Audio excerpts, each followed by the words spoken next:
Hello madam, Harshad गरज बोलतोय.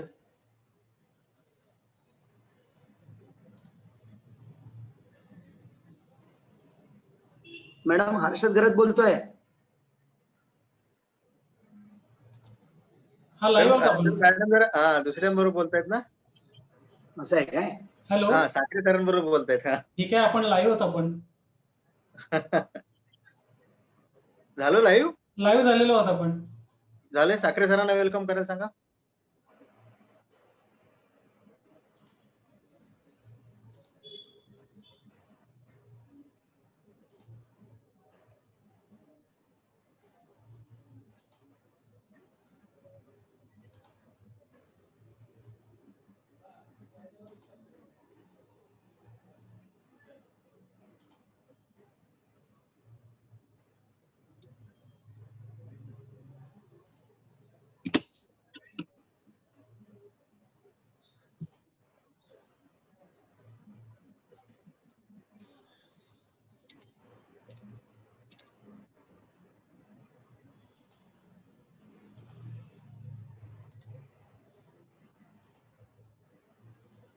Sakhare sir, unmute करा.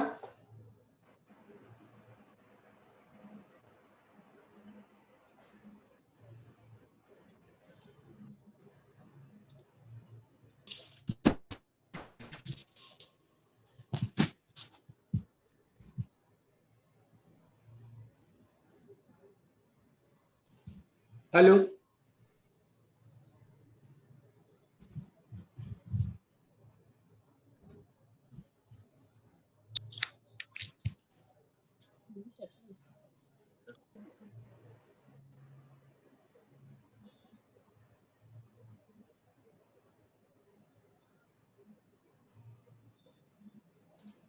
येतोय का? साखरे सर, सुरू झालेला आहे आपला कार्यक्रम. आपण सुरू करा. ओके.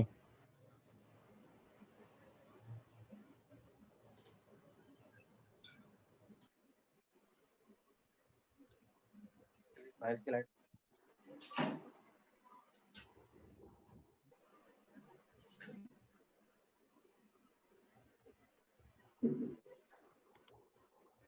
नमस्कार. लायन्स क्लब ऑफ श्रीबाग आयोजित मेंटल हेल्थ फॉर ऑल ह्या कार्यक्रमासाठी आपल्या सगळ्यांचं मी स्वागत करतो. आजचे आपले चीफ गेस्ट आहेत डॉक्टर सुहास माने, यांची सुद्धा मी यांचे इथे स्वागत करतो. तसेच यांची ओळख करून देण्यासाठी मी गिरीश पुढे, हॅलो, यांची ओळख करून देण्यासाठी मी गिरीश सरांना विनंती करतो की त्यांनी डॉक्टरांची ओळख करून द्यावी. ओके. नमस्कार. नमस्कार. अमितजी, होतंय ना? हा, येतोय आवाज. होताय, आवाज येतोय. हा, नमस्कार. लायन्स क्लब श्रीबागच्या वतीने मी सगळ्यांचे स्वागत करतो. प्रथम आपले civil surgeon doctor Mane sir आणि आमचे प्रमुख व्यक्ती अमोल भुसारे सर यांचं स्वागत करतो. आज माझ्यावर जबाबदारी आहे डॉक्टर अमोल बाळासाहेब भुसारे यांचं ओळख करून द्यायची.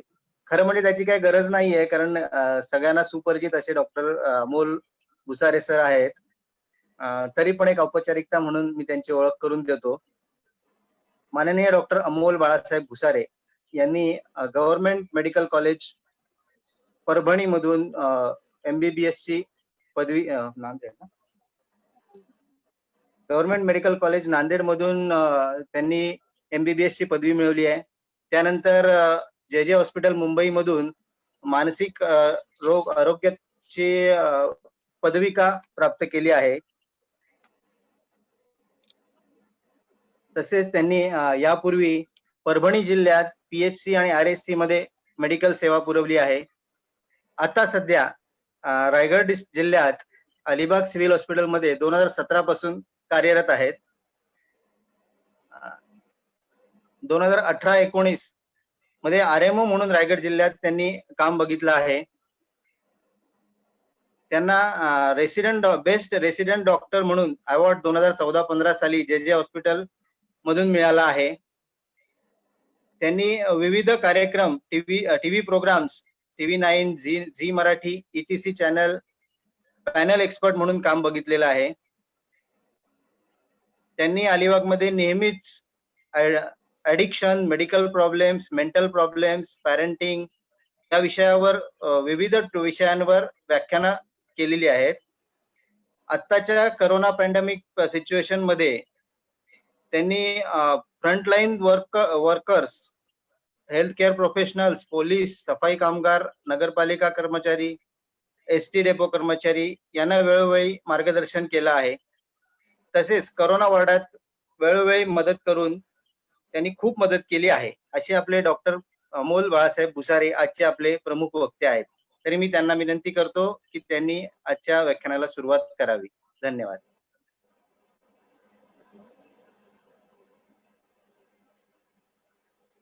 भुसारे सर.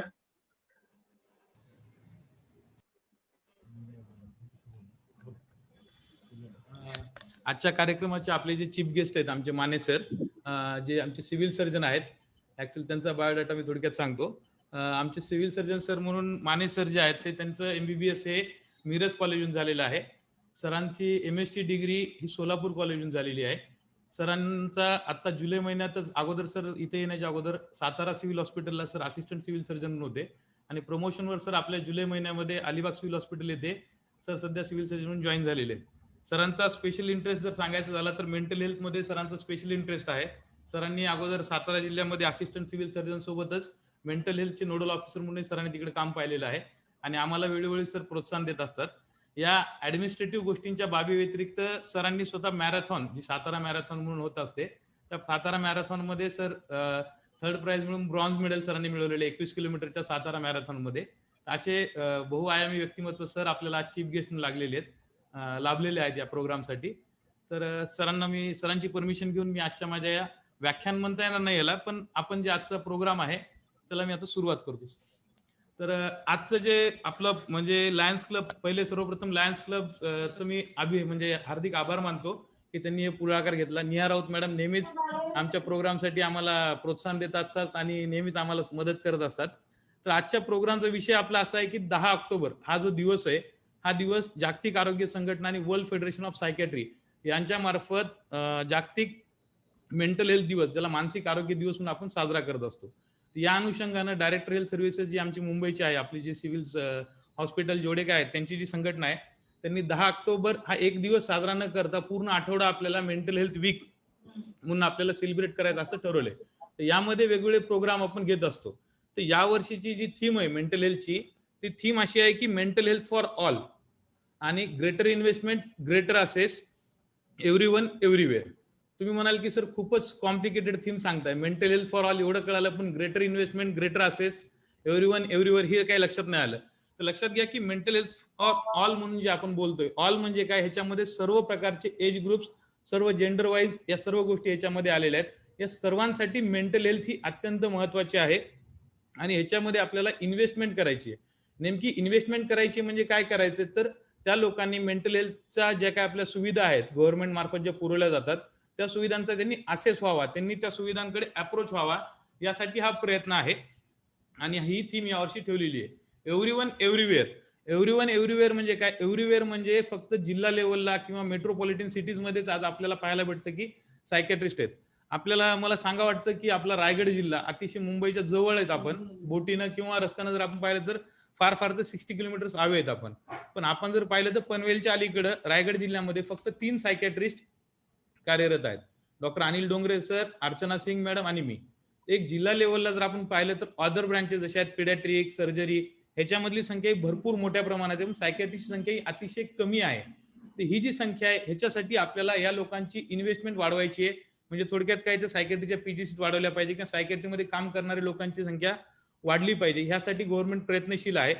ह्याच्यासाठी या 3 लोकांना कसं असेस करता यावं यासाठी जनरल पब्लिकमध्ये खूप काही सायकॅट्री बद्दल मिसकन्सेप्शन किंवा काही मिथ्स किंवा ज्याला आपण काय म्हणू की चुकीचा समज किंवा गैरसमज आहेत, हे गैरसमज दूर करण्यासाठी हा दिवस 10 ऑक्टोबर हा मेंटल हेल्थ अवेअरनेस डे म्हणून आपण सेलिब्रेट करतो.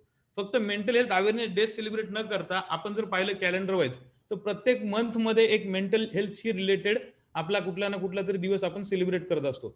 उदाहरण घ्यायचं झालं तर 24 मे हा जागतिक सिझोफ्रेनिया दिवस म्हणून आपण सेलिब्रेट करतो. त्यानंतर जून महिन्यात आपण पाहिलं तर 26 जून हा वर्ल्ड नार्कोटिक्स डे, जे आपण ऍडिक्शन म्हणतो, तो दिवस आपण सेलिब्रेट करतो. 10 सप्टेंबर नेमकाच झालेला आहे ज्या दिवशी आपण जागतिक आत्महत्या प्रतिबंध दिवस म्हणून आपण तो सेलिब्रेट करत असतो. 21 सप्टेंबर हा दिवस जागतिक अल्झायमर्स डे किंवा वर्ल्ड डिमेन्शिया डे म्हणून सेलिब्रेट करतो. आणि आता ऑक्टोबर महिन्यामध्ये जागतिक मानसिक आरोग्य दिवस म्हणून आपण सेलिब्रेट करत असतो. त्याची व्याप्ती काय किंवा नेमकी याची इन्व्हेस्टमेंट काय लक्षात घ्या. वर्ल्ड फेडरेशन ऑफ सायकॅट्री ही जी असोसिएशन आहे यांनी 1992 साली आपल्याला सुरुवात केली की हा दिवस आपल्याला सेलिब्रेट करायचा आहे वर्ल्ड मेंटल हेल्थ डे म्हणून. पण गव्हर्नमेंट ऑफ महाराष्ट्र किंवा आमचं DHS नी काय केले की DMHP जी director district mental health programme, जिल्हा मानसिक आरोग्य कार्यक्रम महाराष्ट्रामध्ये सर्वप्रथम पायलट बेसिसवर आपल्या रायगड जिल्ह्यामध्ये चालू झालेला आहे.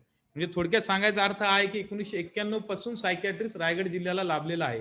पण आपल्यापैकी किती जणांना माहिती आहे की सायकॅट्रीची ओपीडी डेली बेसिसवर आपल्या सिव्हिल हॉस्पिटलमध्ये चालते. ही जी इन्व्हेस्टमेंट आहे ही गव्हर्नमेंटची इन्व्हेस्टमेंट आहे की सायकॅट्रिस्ट तिथं प्रोव्हाइड करणं. या DMHP मार्फत आम्ही काय नेमकं काम करतो तर आम्ही डेली ओपीडी चालवतो. ओपीडी मध्ये आम्ही कोणत्या प्रकारचे पेशंट पाहतो तर सायकॅट्रीशी रिलेटेड जे काही विषय आहेत त्या संबंधातले सर्व पेशंट आम्ही पाहतो.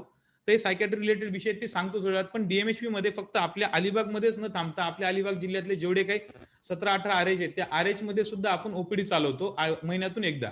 असे जे आरएच आहेत आपले महाड, मुरुड, मानगाव, श्रीवर्धन, पनवेल अशा ठिकाणी आपले सायकॅट्रिस्ट एक दिवस जाऊन बसतात. तिथले डॉक्टर सायकॅट्रीचे पेशंट सॉर्ट आउट केलेले असतात आणि त्या ठिकाणी सायकॅट्रीची ओपीडी आपण त्यामार्फत करतो. आपला रायगड जिल्ह्याचं नशीब किंवा आपल्या रायगड जिल्ह्यामध्ये एक चांगली गोष्ट अशी आहे की सायकॅट्रीचा पूर्णपणे स्टाफ हा फुलफिल झालेला आहे. याचं निश्चित क्रेडिट आमच्या ऍडमिनिस्ट्रेटिव्ह ऑफिसर लोकांना आहे, आमच्या CS सरांना म्हणा किंवा डायरेक्टर मॅडमना म्हणा की आपल्या रायगड जिल्ह्यातलं पूर्ण काही स्टाफ जो आहे तो फुलफिल आहे.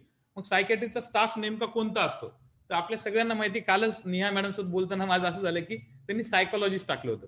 बेसिक इथूनच सुरुवात आहे आपली की आपण एज्युकेटेड आहोत सर्वात, पण बेसिक डिफरन्स सायकोलॉजिस्ट आणि सायकॅट्रिस्ट ह्याच्यामधला फरक आहे आपल्या लोकांना, खूप लोकांना माहिती नाहीये किंवा माहित नसताना आपण खूप गोष्टी उच्चारतो. तर लक्षात घ्या सायकॅट्रिस्ट हा जो व्यक्ती आहे हा व्यक्ती म्हणजे MBBS झालेलं शिक्षण असतं त्याचं. MBBS नंतर पोस्ट ग्रॅज्युएशन मध्ये पदवी किंवा पदविका, आता पदविका बंद झाल्यात पण MDचं शिक्षण जे आहे 3 वर्षाचं एक्सक्लुझिव्ह शिक्षण सायकॅट्री विभागात ते घेतात आणि त्यांना म्हणतो आपण सायकॅट्रिस्ट.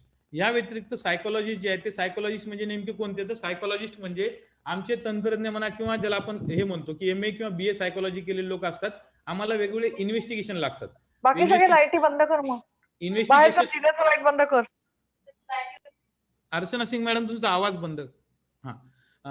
जे आपण बोलतो की सायकोलॉजिस्ट लोक जे आहेत ते आमचे वेगवेगळे IQ काढण्याची टेस्टिंग म्हणा किंवा MMPI म्हणा, आपण सगळे वकील लोक आहेत, आपल्याला माहिती आहे की खूप काही टेस्टिंगचे रिपोर्टचा आधार घेऊन आपल्याला होतात. हे वेगवेगळ्या टेस्टिंगचं करण्याचं काम हे सायकोलॉजिस्ट करतात. पण सायकोलॉजिस्ट हे जे आहेत हे क्लिनिकल सायकोलॉजीची गोष्ट झाली, त्यामध्ये काउन्सिलिंगचं काम सुद्धा सायकोलॉजिस्ट लोक करत असतात. तर सायकॅट्रिस्ट आणि सायकोलॉजिस्ट मधला एवढाच फरक आहे की सायकोलॉजिस्ट हे समुपदेशनाचे लोक झाले, सायकॅट्रिस्ट हे ट्रीटमेंट देणारे डॉक्टर झाले. हा बेसिक महत्वाचा फरक सायकॅट्रिस्ट आणि सायकोलॉजिस्ट मध्ये आहे. मला वाटतं निहा मॅडमचं उत्तर त्यांना भेटलं असेल. आता दुसरी गोष्ट सांगायची झाली तर सायकॅट्रिस्ट नेमके ओपीडी काढतो म्हणजे काय? ओपीडी हा शब्द जरी असला तर आउट पेशंट डिपार्टमेंट, म्हणजे थोडक्यात काय की पेशंट आपल्याकडे ओपीडी बेसिसवर घरी घेऊन आम्ही ट्रीटमेंट लिहून देणार आणि पेशंट घरी घेऊ शकतो, अशी ओपीडी सर्व्हिस आपण इथे चालवतो. त्याचबरोबर आपल्या अलिबागमध्ये IPD सर्व्हिस सुद्धा आहे. 10 बेड IPD साठी रिझर्व्ह आहेत. IPD म्हणजे इन पेशंट, सायकॅट्रीच्या काही पेशंटला जर ऍडमिशन लागत असेल तर डॉक्टरांच्या सल्ल्याने डॉक्टरांच्या ऑब्झर्वेशन खाली डॉक्टर त्यांना आपल्याकडे ऍडमिट करतात.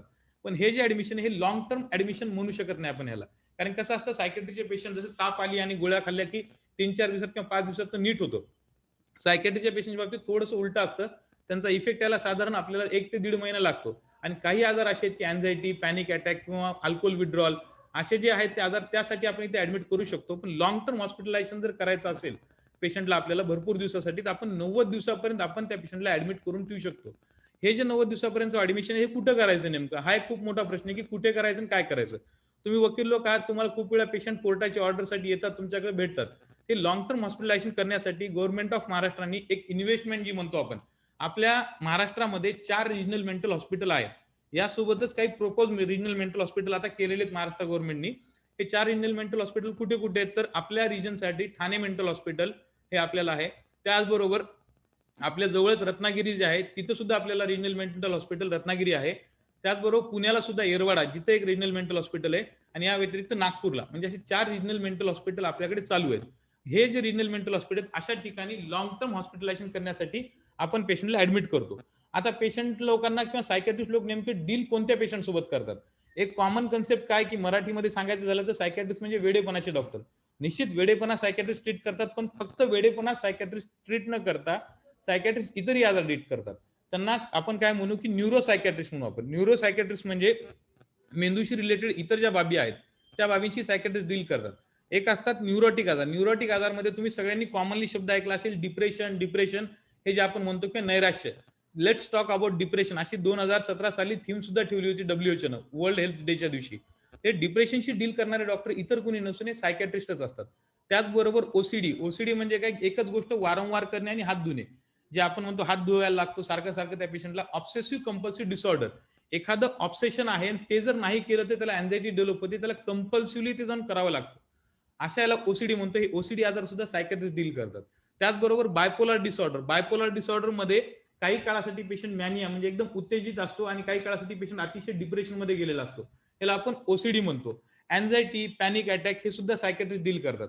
या व्यतिरिक्त कोणते आजार सायकॅट्रिस्ट डील करतात तर आपल्या जिल्ह्यामध्ये न्यूरोलॉजिस्ट कुणी नाहीये.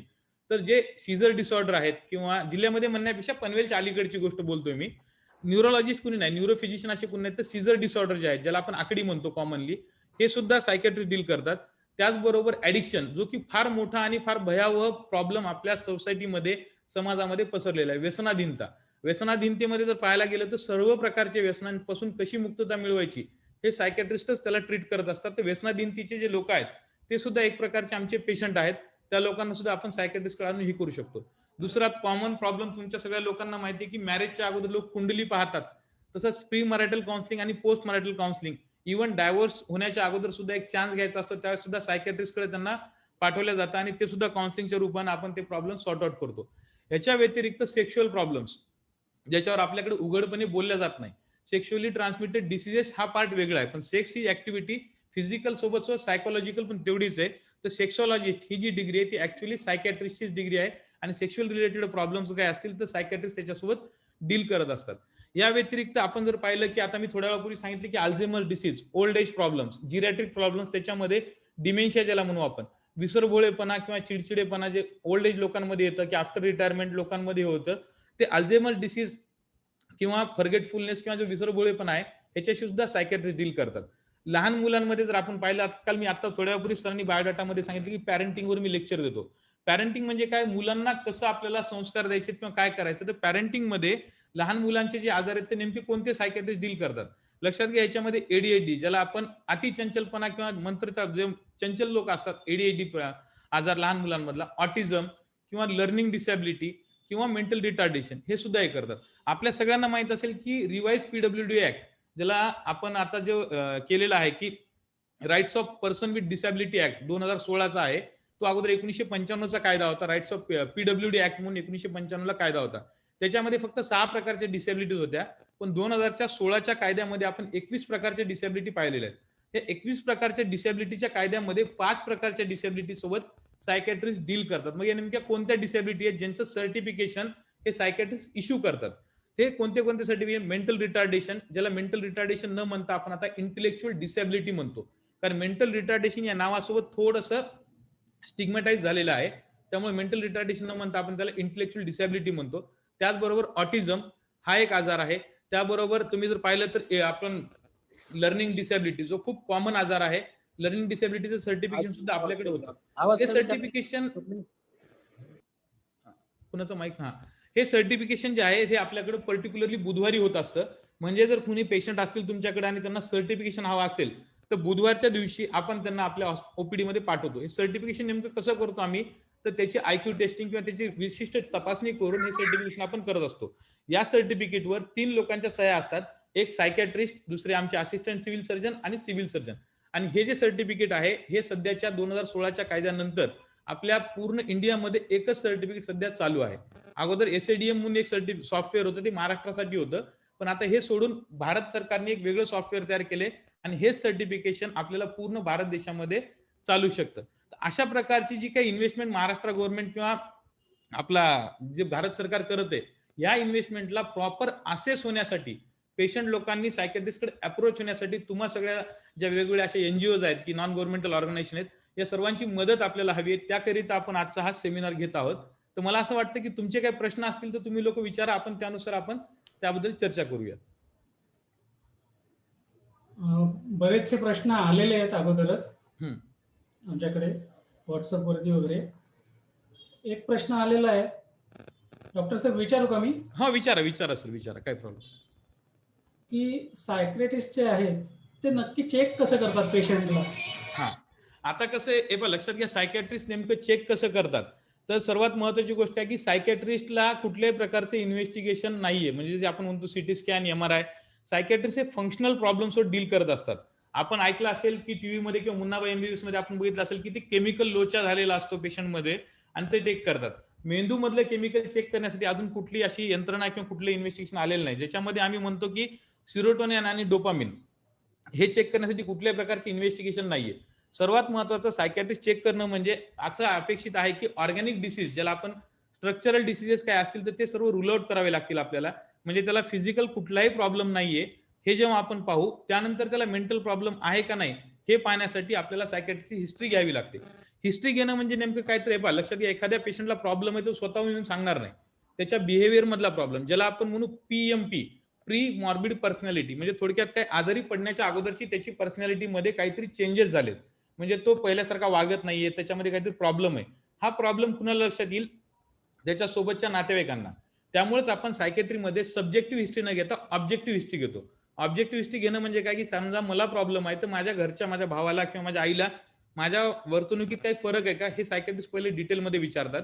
आणि ही जी डिटेल हिस्ट्री घेण्याची पद्धत आहे, ह्याच्यामध्ये वेगवेगळे प्रश्नावली करून सायकॅट्रिस्ट प्रश्न विचारतात. त्यामुळे लोकांमध्ये असा ग्रह आहे की सायकॅट्रिस्ट नुसते प्रश्नच विचारतात. या प्रश्नामधून आम्हाला खूप काही गोष्टी क्लिअर होत जातात. उदाहरणच द्यायचं झालं तर एखाद्याचं सायकोलॉजीवर इफेक्ट फक्त सायकोलॉजीचा नसून किंवा फिजिकल आजाराचा नसून त्याच्या सोशल एन्व्हायरमेंटचा सुद्धा हे असतो.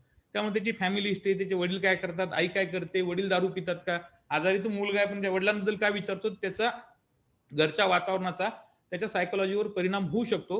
म्हणून आपण ऑब्जेक्टिव्ह हिस्ट्री घेत असतो. आणि या ऑब्जेक्टिव्ह हिस्ट्री मार्फत घेतल्यानंतर आपण एक MSc म्हणजे काय, मेंटल स्टेटस एक्झामिनेशन, जसं आपण व्हॉट्सअपला स्टेटस ठेवतो तसं सध्या करंट त्याचं स्टेटस काय आहे याबद्दल आपण त्याची एक तपासणी करत असतो. ती तपासणीमध्ये आम्ही वेगवेगळ्या प्रकारचे प्रश्नावली विचारून त्याचा आम्ही डायग्नोसिस करत असतो. अशा प्रकारचं इन्व्हेस्टिगेशन किंवा एक प्रकारची हिस्ट्री डिटेल घेऊन, आणि या व्यतिरिक्त जर सायकॅट्रिस्टला काही ऑर्गॅनिक डिसीजेस रूल आउट करायचे असतील तर सायकॅट्रिस्ट काही सिटी स्कॅन, MRI किंवा असे इन्व्हेस्टिगेशन ऍडवाइस करू शकतात. अशा प्रकारची चेकिंग ही सायकॅट्रिस्ट होते. आणि आपल्या रायगड जिल्ह्यामध्ये रोज OPD मध्ये 22 नंबरला सकाळी 10 ते 1 आणि संध्याकाळी 4 ते 5 या दरम्यान आपल्याकडे OPD मध्ये सायकॅट्रिक इव्हॅल्युएशन होत असतं. आता या संदर्भातली जी औषधं आहेत ती मेडिकल दुकानांमध्ये सहज उपलब्ध होतात का? त्याचं उत्तर असं आहे सर की ऍक्च्युअल सायकॅट्रिकची औषधं जी आहेत ह्याच्यामध्ये ड्रगचे क्रायटेरिया आहेत. आपल्याला माहिती की आपलं एक ड्रगचं हे आहे, ड्रग मध्ये कसं काही ड्रग जे आहेत ते शेड्यूल H1 किंवा शेड्यूल X ड्रग असतात, म्हणजे ते जीव घेणे किंवा जीवाशी खेळ होऊ शकतो. काही ड्रग असतात OTC असतात. OTC म्हणजे over the counter drug. Over the counter drug म्हणजे समजा डोकेदुखी आहे माझी, गेलं मेडिकल वाल्याकडे आपण ते डोकेदुखीची गोळी दे आपण घेतली, पण सिमिलरली मला एक OCDची गोळी दे किंवा सिझोफ्रेनियाची गोळी दे असं म्हणल्यानंतर मेडिकल वाले कुणीही देणार नाही. तुम्ही जर सायकॅट्रिस्टचं प्रिस्क्रिप्शन पाहिलं तर प्रिंटेड फॉर्मॅटमध्ये सायकॅट्रिस्टचं प्रिस्क्रिप्शन असतं. विशेष म्हणजे कुठल्याही डॉक्टरचा रजिस्ट्रेशन नंबर असतो. MMC म्हणजे महाराष्ट्र मेडिकल काउन्सिल किंवा MCI म्हणजे Maharashtra medical council of India, असे 2 रजिस्ट्रेशन नंबर असतात. तर सायकॅट्रिस्ट लोक सहीच्या खाली डेट न लिहिता त्याच्या खाली रजिस्ट्रेशन नंबर लिहित असतात कुठल्याही सायकॅट्रिस्टच्या सहीच्या खाली, आणि त्यांचा शिक्का नेहमी ते सोबत बाळगतात. कारण शेड्यूल H1 ड्रग असल्यामुळे हे ड्रग जेव्हा आम्ही प्रिस्क्राईब करतो त्यावेळेस त्याच्या खाली शिक्का असणं अत्यंत आवश्यक आहे. आणि ह्या शिक्क्याच्या खाली तुमचा रजिस्ट्रेशन नंबर किंवा तुमची साईन ही इम्पॉर्टंट आहे. दुसरी गोष्ट अशी आहे की हे ड्रग किती काळासाठी किंवा किती कालमर्यादेसाठी दिलेले ते सुद्धा सायकॅट्रिस्टनं प्रिस्क्रिप्शनवर मेन्शन करणं गरजेचं आहे. आणि आपण जर पाहिलं तर मी सिव्हिल हॉस्पिटल मधला सायकॅट्रिस्ट आहे. आपल्या सिव्हिल हॉस्पिटलमध्ये सायकॅट्री रिलेटेड जे काही ड्रग आहेत ते सर्व प्रमाणात, मुबलक प्रमाणात उपलब्ध ड्रग आहेत. तर आपल्या सिव्हिल हॉस्पिटलमधून ड्रग पेशंट लोकांना भेटत असतात. त्याचबरोबर आम्ही जेव्हा आउटरीच ऍक्टिव्हिटीला जातो तर सोबत आम्ही ड्रग कॅरी करतो आणि तिथं सुद्धा शेड्यूल H1 ड्रगचा आपण डिस्पॅच करत असतो. पण फार्मसिस्ट लोकांना शेड्यूल H1 ड्रग किंवा शेड्यूल X ड्रग जे आहेत ते डायरेक्ट देण्याचा अधिकार नसल्यामुळं फार्मासिस्ट लोक सायकॅट्रिकचे ड्रग हे देत नसतात. तर अशा औषधांची त्या पेशंटला सवय लागते का? त्या सवय लागण्याची शक्यता असते का? हा, आता आपण सवय म्हणल्यानंतर एक लक्षात घ्या की सवय सायकॅट्रीमध्ये कसं आहे की काही आजार जे आहेत, आपण जर उदाहरण घेतलं तर डायबिटीज, हायपरटेन्शन किंवा तुमचं रिफ्रॅक्टिव्ह, ज्यांना कुणाला चष्मा आहे त्या लोकांना रिफ्रॅक्टिव्ह चष्मा हा सुद्धा एक प्रकारचा आजार आहे. हा जो त्यांनी चष्मा घेतलेला आहे, हा चष्मा ऑप्थॅल्मॉलॉजिस्ट म्हणजे MBBS केल्यानंतर ज्यांनी MS ऑप्थॅल्मॉलॉजी किंवा DOMS डिप्लोमा केलेला आहे अशा लोकांनीच त्यांना दिलेला आहे डोळे तपासून. तर हा जो रिफ्रॅक्टिव्ह एरर आहे, जसं त्याच्यामध्ये त्यांना चष्मा लावला की त्यांचा रिफ्रॅक्टिव्ह एरर दूर होतो आणि चष्मा काढून ठेवला की रिफ्रॅक्टिव्ह एरर परत अनुभवतो. म्हणजे थोडक्यात काय तर रिफ्रॅक्टिव्ह एरर हे जो आजार आहे हा कंट्रोलेबल आजार आहे. हा आजार कंट्रोल करू शकतो आपण चष्म्याने. सिमिलरली काय आजार आहे, डायबिटीज, हायपरटेन्शन हे आजार सुद्धा कंट्रोलेबलच्या कॅटेगरीमध्ये येतात की त्याच्यामुळे ते जे आहेत. सिमिलरली सायकॅट्रीमध्ये काही डिसीज असे आहेत जे सायकोटिक डिसऑर्डर्स आहेत, सिझोफ्रेनिया म्हणा किंवा बायपोलर डिसऑर्डर म्हणा किंवा OCD म्हणा, हे जे आजार आहेत हे आजार कंट्रोलेबल आहेत. जोपर्यंत तुम्ही औषध गोळ्या देत राहताल तोपर्यंत ते पेशंट आजारापासून कंट्रोलमध्ये राहतो. पण जर आपण गोळ्या औषध घेणं बंद केलं तर आजार परत उद्भवतात. त्यामुळे सायकॅट्रिस्ट पेशंटला फॉलोअपला बोलवत असतात. आणि जसं ऑप्थॅल्मॉलॉजिस्ट तुम्हाला सांगतात की रेग्युलर चष्मा घातल्यानंतर तुमचा नंबर कमी होऊ शकतो, सिमिलरली रेग्युलर ट्रीटमेंट घेत राहिल्यानंतर तुम्हाला सुद्धा काही ड्रगची जी मात्रा आहे किंवा त्याची जी फ्रिक्वेन्सी किंवा क्वांटिटी आहे ती काही प्रमाणात कमी होऊ शकते. पण निश्चित काही आजार हे कंट्रोलेबल असल्यामुळं त्यांना आपल्याला सवय लागत नाही. आता ह्याच्यामध्ये सवय हा शब्द वापरला त्याबद्दल धन्यवाद तुमचं. व्यसन म्हणले नाही तुम्ही. ऍक्च्युअल काय की खूप लोकांना असं वाटतं की मला याचं व्यसन लागले, झोपेच्या गोळीचं व्यसन लागले, ती गोळी खाल्ल्याशिवाय मला झोप लागत नाही. सवय आणि व्यसन ह्याच्यामधला फरक नेमका आपण जाणून घेतला पाहिजे, ज्याला हॅबिट किंवा ऍडिक्शन म्हणतो आपण. लक्षात घ्या, सवय म्हणजे मला सकाळी उठल्यानंतर दात घासण्याची सवय, ते नाही घातलं तर घासले नाही मी दात किंवा चहा नाही पिला मी तर मला काय होतं की मला खूप अनफ्रेश वाटतं, मला कुठल्या कामात मन लागत नाही, माझं लॉस ऑफ कॉन्सन्ट्रेशन होतं. ही झाली सवय. पण एखादे ऍडिक्शन ज्याला म्हणू आपण, व्यसनाधीनता, एखाद्या व्यक्तीला त्याची जी दारू पिल्याशिवाय त्याला मन लागत नाही किंवा त्याला कामात लक्ष लागत नाही असं ज्यावेळेस म्हणतो, तर व्यसनाधीनता आणि सवय मधला एकच फरक आहे.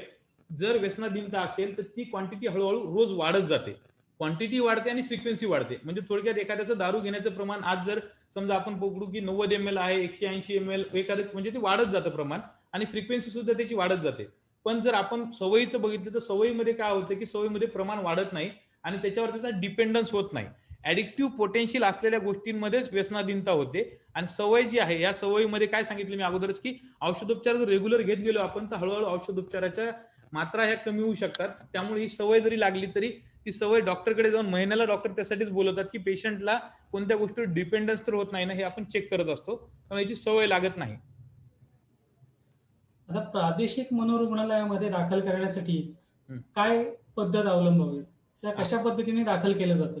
आता प्रादेशिक मनोरुग्णालय जे आहेत त्याच्यासाठी लॉंग टर्म हॉस्पिटलायझेशन, एखाद्या व्यक्तीला काही काळासाठीच हॉस्पिटलायझेशन लागणार आहे का भरपूर काळासाठी लागणार आहे, म्हणजे थोडक्यात काय त्याचा उपचार थोड्या वेळा दिवसातच होणार आहे का अजून भरपूर काळासाठी त्याचा उपचार आपल्याला लागणार आहे, किंवा काही पेशंटला ज्याला इलेक्ट्रोकन्व्हल्सिव्ह थेरपी म्हणतो आपण, शॉक किंवा असे काही ट्रीटमेंट लागणार असेल तर त्याला प्रादेशिक मनोरुग्णालयात ऍडमिट करावं लागतं.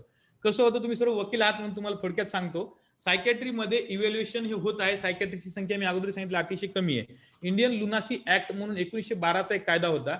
1912 नंतर डायरेक्ट 1987ला मेंटल हेल्थ ऍक्ट आला, जो 1987ला होता. तर त्या 1987चाच मेंटल हेल्थ ऍक्ट सध्या आपण फॉलो करतोय. तर त्या मेंटल हेल्थ ऍक्ट नुसार काय सांगितलेलं गेलं आहे की पहिले कोर्टाने त्याला सायकॅट्रिस्टकडे पाठवायचे, सायकॅट्रिस्टने इव्हॅल्युएशन करायचे. सायकॅट्रिस्टला इव्हॅल्युएशन करण्यासाठी साधारण 10 दिवसाचा कालावधी दिलेला आहे, ज्या काळात आम्ही ऑब्झर्व्ह करायला पाहिजे पेशंटला की खरोखर त्याला मनोरुग्ण आहे का आणि त्याला लॉंग टर्म हॉस्पिटलायझेशन लागणार आहे का.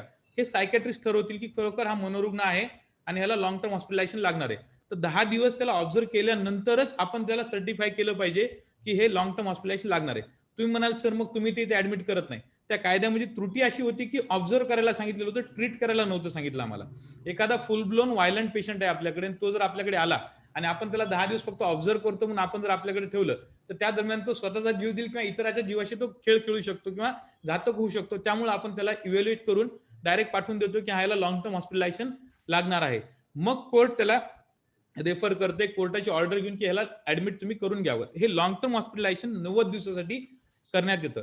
पण आता काय झालं की 2017ला मेंटल हेल्थ केअर ऍक्ट आलाय. 2017च्या मेंटल हेल्थ केअर ऍक्ट नुसार ऍडमिशनचे रूल्स आणि रेग्युलेशन बदललेले आहेत.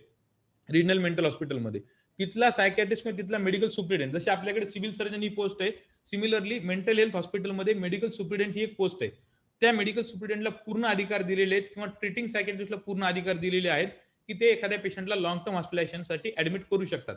पण तो कायदा आपल्याकडे अजून तरी पूर्णपणे इम्प्लिमेंट झालेला नाही. हळूहळू प्रमाणात आपण तो कायदा आपल्या महाराष्ट्रामध्ये इम्प्लिमेंट करण्याचे प्रयत्न सध्या चालू आहेत.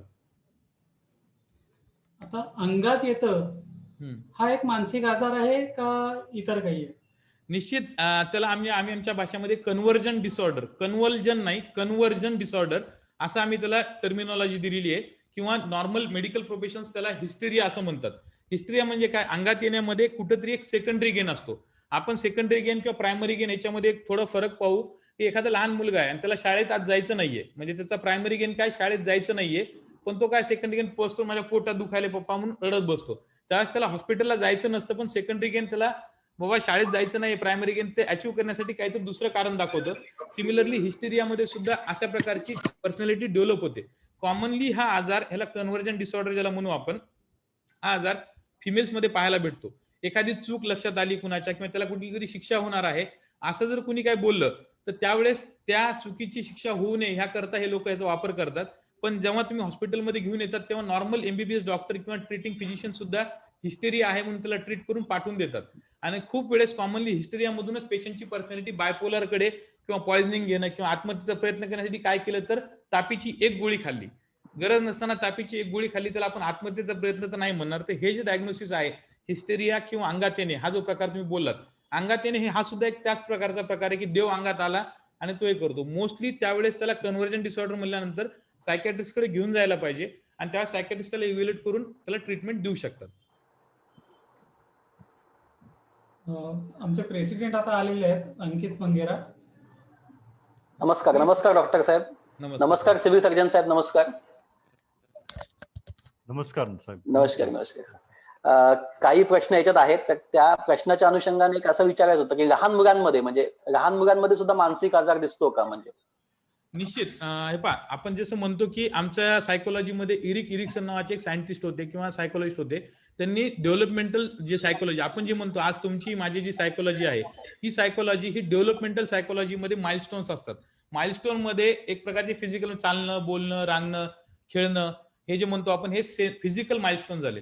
पण जे डेव्हलपमेंटल माइलस्टोन मध्ये एक ओळख देणं की ही माझी आई आहे, त्याच्याकडे बघून सोशल स्माइल देणं किंवा हे देणं, हे जे आहे ही डेव्हलपमेंटल सायकोलॉजी लहान मुलांपासून डेव्हलप होते. पण लहान मुलांची डेव्हलपमेंट किंवा मेंदूची डेव्हलपमेंट किंवा जी सायकोलॉजीची डेव्हलपमेंट म्हणतो आपण ही हळूहळू होत असते. सायकोसोशल फॅक्टर्स त्याला कारणीभूत असतात. तर लहान मुलांमधल्या सायकोलॉजी मधले जे बेसिक आजार आहेत, एडीएचडी म्हणा किंवा मेंटल रिटार्डेशन म्हणा, लर्निंग डिसॅबिलिटी, ऑटिझम, हे जे काय आजार आहेत लहान मुलांमधले, हे आजार सुद्धा सायकॅट्रिस्ट डील करत असतात. तर लहान मुलांच्या सायकोलॉजीशी सुद्धा आपल्याला एक आजकाल कॉमन टर्मिनॉलॉजी आहे की डेव्हलपमेंटल पेडियाट्रिशियन. डेव्हलपमेंटल पेडियाट्रिशियन म्हणजे काय? त्यांचा स्पेशल इंटरेस्ट, जसं मी सांगितलं की सिव्हिल सर्जन सर आमचे सर्जन आहेत, पण ऍडमिनिस्ट्रेटिव्ह इंटरेस्ट त्यांचा मेंटल हेल्थ मध्ये आहे, त्यामुळे ऍडमिनिस्ट्रेटिव्ह गोष्टी त्या गोष्टी सर्व पाहतात. सिमिलरली पेडियाट्रिक मध्ये काही पेडियाट्रिशियन लोकांचा इंटरेस्ट डेव्हलपमेंटल ह्याच्याकडे येऊ शकतो, डेव्हलपमेंटल माइलस्टोनला, म्हणून ते डेव्हलपमेंटल पेडियाट्रिशियन म्हणून ते कार्य करतात. पण ऍक्च्युअल हा जो लहान मुलांचा सायकोलॉजी रिलेटेड प्रॉब्लेम आहे हे सायकॅट्रिस्टने डील करायला पाहिजे. सर 1-2 मिनिटं. ते लर्निंग डिसेबिलिटी जे चाइल्ड असतात, लहान मुलं, त्यांच्यासाठी आपल्याकडे DIC विभाग चालू झालेला आहे, डिस्ट्रिक्ट अर्ली इंटरव्हेन्शन सेंटर. तर ते अलिबागमध्ये आपल्या जिल्हा रुग्णालयामध्ये बांधकाम चालू आहे. पण हा विभाग मी साताराला होतो, तिथे चांगल्या पद्धतीने चाललाय. त्यासाठी टीम आहे, त्यात मेडिकल ऑफिसर पण एक आहेत MBBS दर्जाचे. त्यांचं प्रशिक्षण होतं LD वर, लर्निंग डिसॅबिलिटी, आणि ह्या मुलांची सुधारणा आणि सायकोलॉजिस्ट त्यांच्या असिस्टमेंट करून त्यांच्यातल्या ज्या काही लॅक्युनिज आहेत त्या भरून त्यांच्यातली इम्प्रुव्हमेंट केली जाते लहान वयातच. तर ही LD जो आजार, LD लर्निंग डिसॅबिलिटीचे जे चाइल्ड्स आहेत त्यांच्यासाठी ही शासनाची योजना जी म्हणलो DIC, हा विभाग आपल्याकडे कार्यरत आहे. ह्यांच्यासोबत हे आमचं सायकॅट्रिक डिपार्टमेंट DMHP आहे, काम करेल आणि त्यातनं त्याला रिझल्ट दिसतील. तर मला आशा आहे थोडीशी जागा उपलब्ध झाली तर DIC मार्फत तुम्हाला ह्याच्यातल्या काही केसेस आपण लहान मुलांच्यातल्या दाखवू आम्ही नक्कीच सुधारणा झालेल्या. Sir okay, thank you doctor. खूप उपयुक्त माहिती आहे सगळ्यांसाठी. म्हणजे फेसबुक लाईव्ह वरती सगळ्यांना ही उपयुक्त माहिती मिळाली, म्हणजे अलिबाग मध्ये सुद्धा असं आहे म्हणून. सर आता दुसरा विचारायचं असं होतं की ऑटिझम जे आहे ते ऑटिझम कम्प्लिटली क्युअर होतं का, आणि त्याची लक्षणं कशी काय बघायची म्हणजे लहान मुलांमध्ये? हे पहा, ऑटिझम कम्प्लिटली क्युअर होणं म्हणण्यापेक्षा ऑटिझम ही एक कंडिशन आहे. ठीक आहे, ट्रेट आणि स्टेट ह्याच्यामधला एक फरक आहे. एखादी स्टेट, मेंटल स्टेट म्हणजे आणि ट्रेट एखाद्याचा स्वभावच आहे तो. ज्याला आपण ट्रेट म्हणू. ऑटिझम हे एक प्रकारच्या ट्रेट मध्ये येतं. ते कम्प्लिटली क्युअर होऊन, ऑटिझम हा आजार नाहीये, ती एक प्रकारची कंडिशन आहे. ठीक आहे, त्याच्या मेंदूची आहे, त्याची ती स्वभाव आहे. कॉमनली पाहिला ऑटिझम तर आपल्याला मुलांमध्ये पाहायला भेटतं, मुलींमध्ये खूप कमी प्रमाणात ऑटिझम आपल्याला पाहायला भेटतं. त्याच्या लक्षणांमध्ये जर बघितलं त्याला स्वमग्नता हा एक मराठी शब्द आपण देऊ. आणि स्वमग्नतामध्ये त्याच्यामध्ये आपल्याकडे एक स्केल आहे, ऑटिझम असेसमेंटची जी स्केल आहे, त्या स्केलमध्ये आम्ही वेगळे प्रश्न विचारून मुलाचं डायग्नोसिस करत असतो. एखाद्या व्यक्तीला ऑटिझम झालं म्हणजे तो लगेच मेंटली रिटार्डेड झाला किंवा तो वीक झाला असं बिलकुलही नाहीये. त्याच्यामध्ये काहीतरी एक सायलेंट ॲबिलिटी असते. सायलेंट ॲबिलिटीचं उदाहरण द्यायचं झालं तुम्हाला तर तुम्ही सर्वांनी कोणता माय नेम इज खान नावाचा पिक्चर आला होता शाहरुख खानचा. त्याच्यामध्ये ऑटिझम मध्ये एक अस्पर्जर डिसऑर्डर म्हणून एक डिसऑर्डर होता. त्या डिसऑर्डर रिलेटेड शाहरुख खाननी तो रोल केला होता. तर त्याच्यामध्ये स्वमग्नता म्हणजे स्वतःशीच मग्न असतो, इतर मुलांमध्ये जाऊन मिसळत नाही, इतर मुलांमध्ये तो खेळणं वगैरे करत नाही. पण त्याच्यामध्ये एक चांगली क्वालिटी असते सायलेंट ॲबिलिटी. म्हणजे काय? फास्ट कॅल्क्युलेशन करणं, ज्याला ह्युमन कॅल्क्युलेटर म्हणू आपण. किंवा कुठलीही गोष्ट त्या पिक्चरमध्ये शाहरुख खान कुठली गोष्ट एनिथिंग कॅन रिपेअर, कुठली गोष्ट रिपेअर करू शकत होता. तो गाणे म्हणण्याची जी गोष्ट आहे, अशा प्रकारचं ऑटिझमचं लक्षण असतं. तर ऑटिझम हा डिसीज नसून ते एक प्रकारचा ट्रेट आहे. त्याला जर आपण फक्त त्यांची रिअरिंग किंवा पॅरेंटिंग कशी करायची हे आई वडिलांना जर आपण समजून सांगितलं तर निश्चित त्याच्यामध्ये फायदा होतो आणि तो मुलगा कुठल्या तरी एका विशिष्ट लेवलला खूप चांगल्या प्रकारे अचीव्ह करू शकतो. डॉक्टर साहेब, मगाशी तुम्ही एक ओसीडीचा उल्लेख केलात. ओसीडी, हो. आता ओसीडी काय प्रकार आहे? म्हणजे ओसीडीचा लॉंग फॉर्म जर आपण पाहिलं तर ऑब्सेसिव्ह कंपल्सिव्ह डिसऑर्डर म्हणतो आपण. ऑब्सेशन आणि त्याचं कंपल्शन. म्हणजे उदाहरण द्यायचं झालं तर काय, एखाद्या गोष्टीची रिपीट गोष्ट माझ्या डोक्यात येणे. म्हणजे समजा मी मंदिरासमोरून गेलो, अरे मी मंदिराच्या पायाच नाही पडलो, मी जाऊन पाया पडायला पाहिजे. रिपीट जाऊन मी पाया पडतो. ठीक आहे, हे झालं नॉर्मल गोष्ट.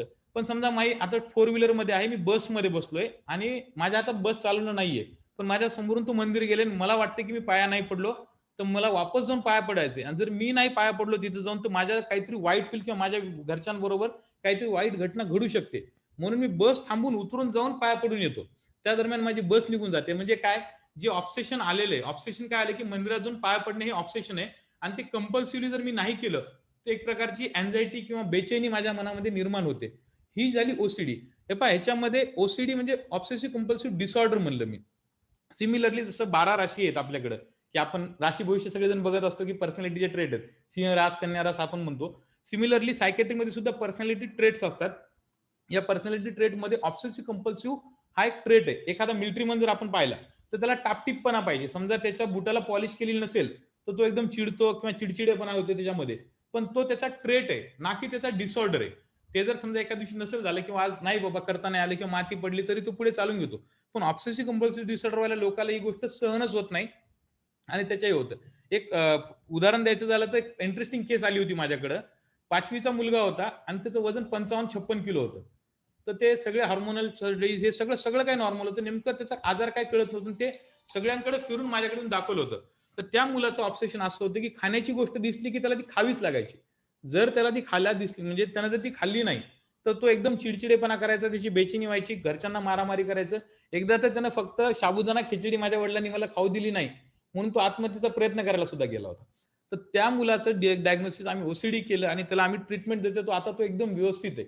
तो ओसीडीची ट्रीटमेंट ही प्रॉपर सायकॅट्रिस्ट कडून घेणं गरजेचं आहे. आजकाल काय होतं की गुगलवर जाऊन आपण पाहतो, फॅन्सी शब्द वाटला आपल्याला कुठलाही की त्याच्याबद्दल आपण सर्च करायला जातो, ओसीडी आपण टाकतो आणि खूप वेळ आपल्याला मिरर दिसते की नाही ही गोष्ट माझ्यामध्ये. लक्षात घ्या की खूप काही ट्रेट आणि एखादीची स्टेट म्हणजे ट्रेट म्हणजे ते पर्सनॅलिटी असणं गोष्ट वेगळी, पण पर्सनॅलिटीचं रूपांतर डिसऑर्डर मध्ये झालंय का हे पाहणं काम सायकॅट्रिस्टचं. तर ओसीडी बद्दल ह्याच्याबद्दल. डॉक्टर साहेब, काउन्सिलिंग म्हणतो आपण, काउन्सिलिंगने काय फायदा होतो मानसिक आजारावरती किंवा मानसिक रुग्णावरती? आणि कम्प्लिटली बरं होतं का त्याचा तो आजार काउन्सिलिंगमुळे? एक लक्षात घ्या, काउन्सिलिंग हा शब्द खूप कॉमनली उच्चारला जातो आपल्याकडं. काउन्सिलिंग करण्यासाठी काउन्सलर आहेत. ठीक आहे, काउन्सलर म्हणजे ज्याला आपण MSW सोशल वर्कर जे आहेत त्यांनी हे केलेलं असतं. काउन्सिलिंगची वेगळी डिग्री आहे 3 वर्षाची.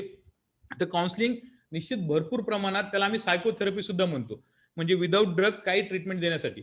पण काउन्सिलिंगचा रोल मोस्टली इनिशियल स्टेजेसमध्ये न येता रिहॅबिलिटेशन मध्ये. म्हणजे एखादा पेशंट आहे आणि त्याला सध्या सिझोफ्रेनिया फुल फ्लोन झालेला आहे, तो खूप व्हायलंट आहे, हे ते, आणि अशा पेशंटला आम्ही औषधोपचार देऊन नीट केले, पण त्याचा आता आपल्याला रिहॅबिलिटेशन करायचंय, त्याला सोसायटीमध्ये परत पहिल्यासारखी जिंदगी त्याला जगवायची आहे, तर त्यावेळेस त्याला काउन्सिलिंगची गरज आहे. नेमकं काउन्सिलिंगचा शुद्ध मराठीत अर्थ जर आपण घेतला तर त्याला आपण समुपदेशन म्हणू. सम उपदेश म्हणजे त्याच्या जागी जाऊन त्याला त्याला उपदेश दिलेला जो आहे त्याच्यासमोर वेगवेगळे पर्याय उपलब्ध करून द्यायचे की हे गोष्ट केली तर तू हे होणार आहे, हे केलं ते होणार आहे, असे 4 गोष्टी देऊन त्यातून योग्य पर्याय त्यानं स्वतः निवडला पाहिजे. त्याला आपण काउन्सिलिंग म्हणतो. काउन्सिलिंगचा उपयोग हा नॉर्मली आपण जर पाहिलं की नैराश्य डिप्रेशन जे म्हणतो आपण, डिप्रेशनचे वेगवेगळे प्रकार आहेत. माइल्ड, मॉडरेट, सिव्हिअर आणि या सिव्हिअरिटी मधून सुसायडल टेंडन्सीज मध्ये सुद्धा पेशंट जातो. जर काउन्सिलिंग लागेल का नाही हे ठरवण्याचा हक्क किंवा ही गोष्ट जी आहे आपण काय करतो कॉमनली आपण बोलून त्याला काउन्सिलिंग देऊन टाकू किंवा माझ्याकडे खूप काही पेशंट येतात आणि सर याला काउन्सिलिंगच नीट करा, गोळ्या औषध नको. गोळ्या औषध का नको हे विचारल्यानंतर त्यांना प्रॉपर त्याचा आन्सर देता येत नाही. पण माझं म्हणणं काय, माइल्ड डिप्रेशन जर असेल तर निश्चित काउन्सिलिंगने ते बरं होऊ शकतं.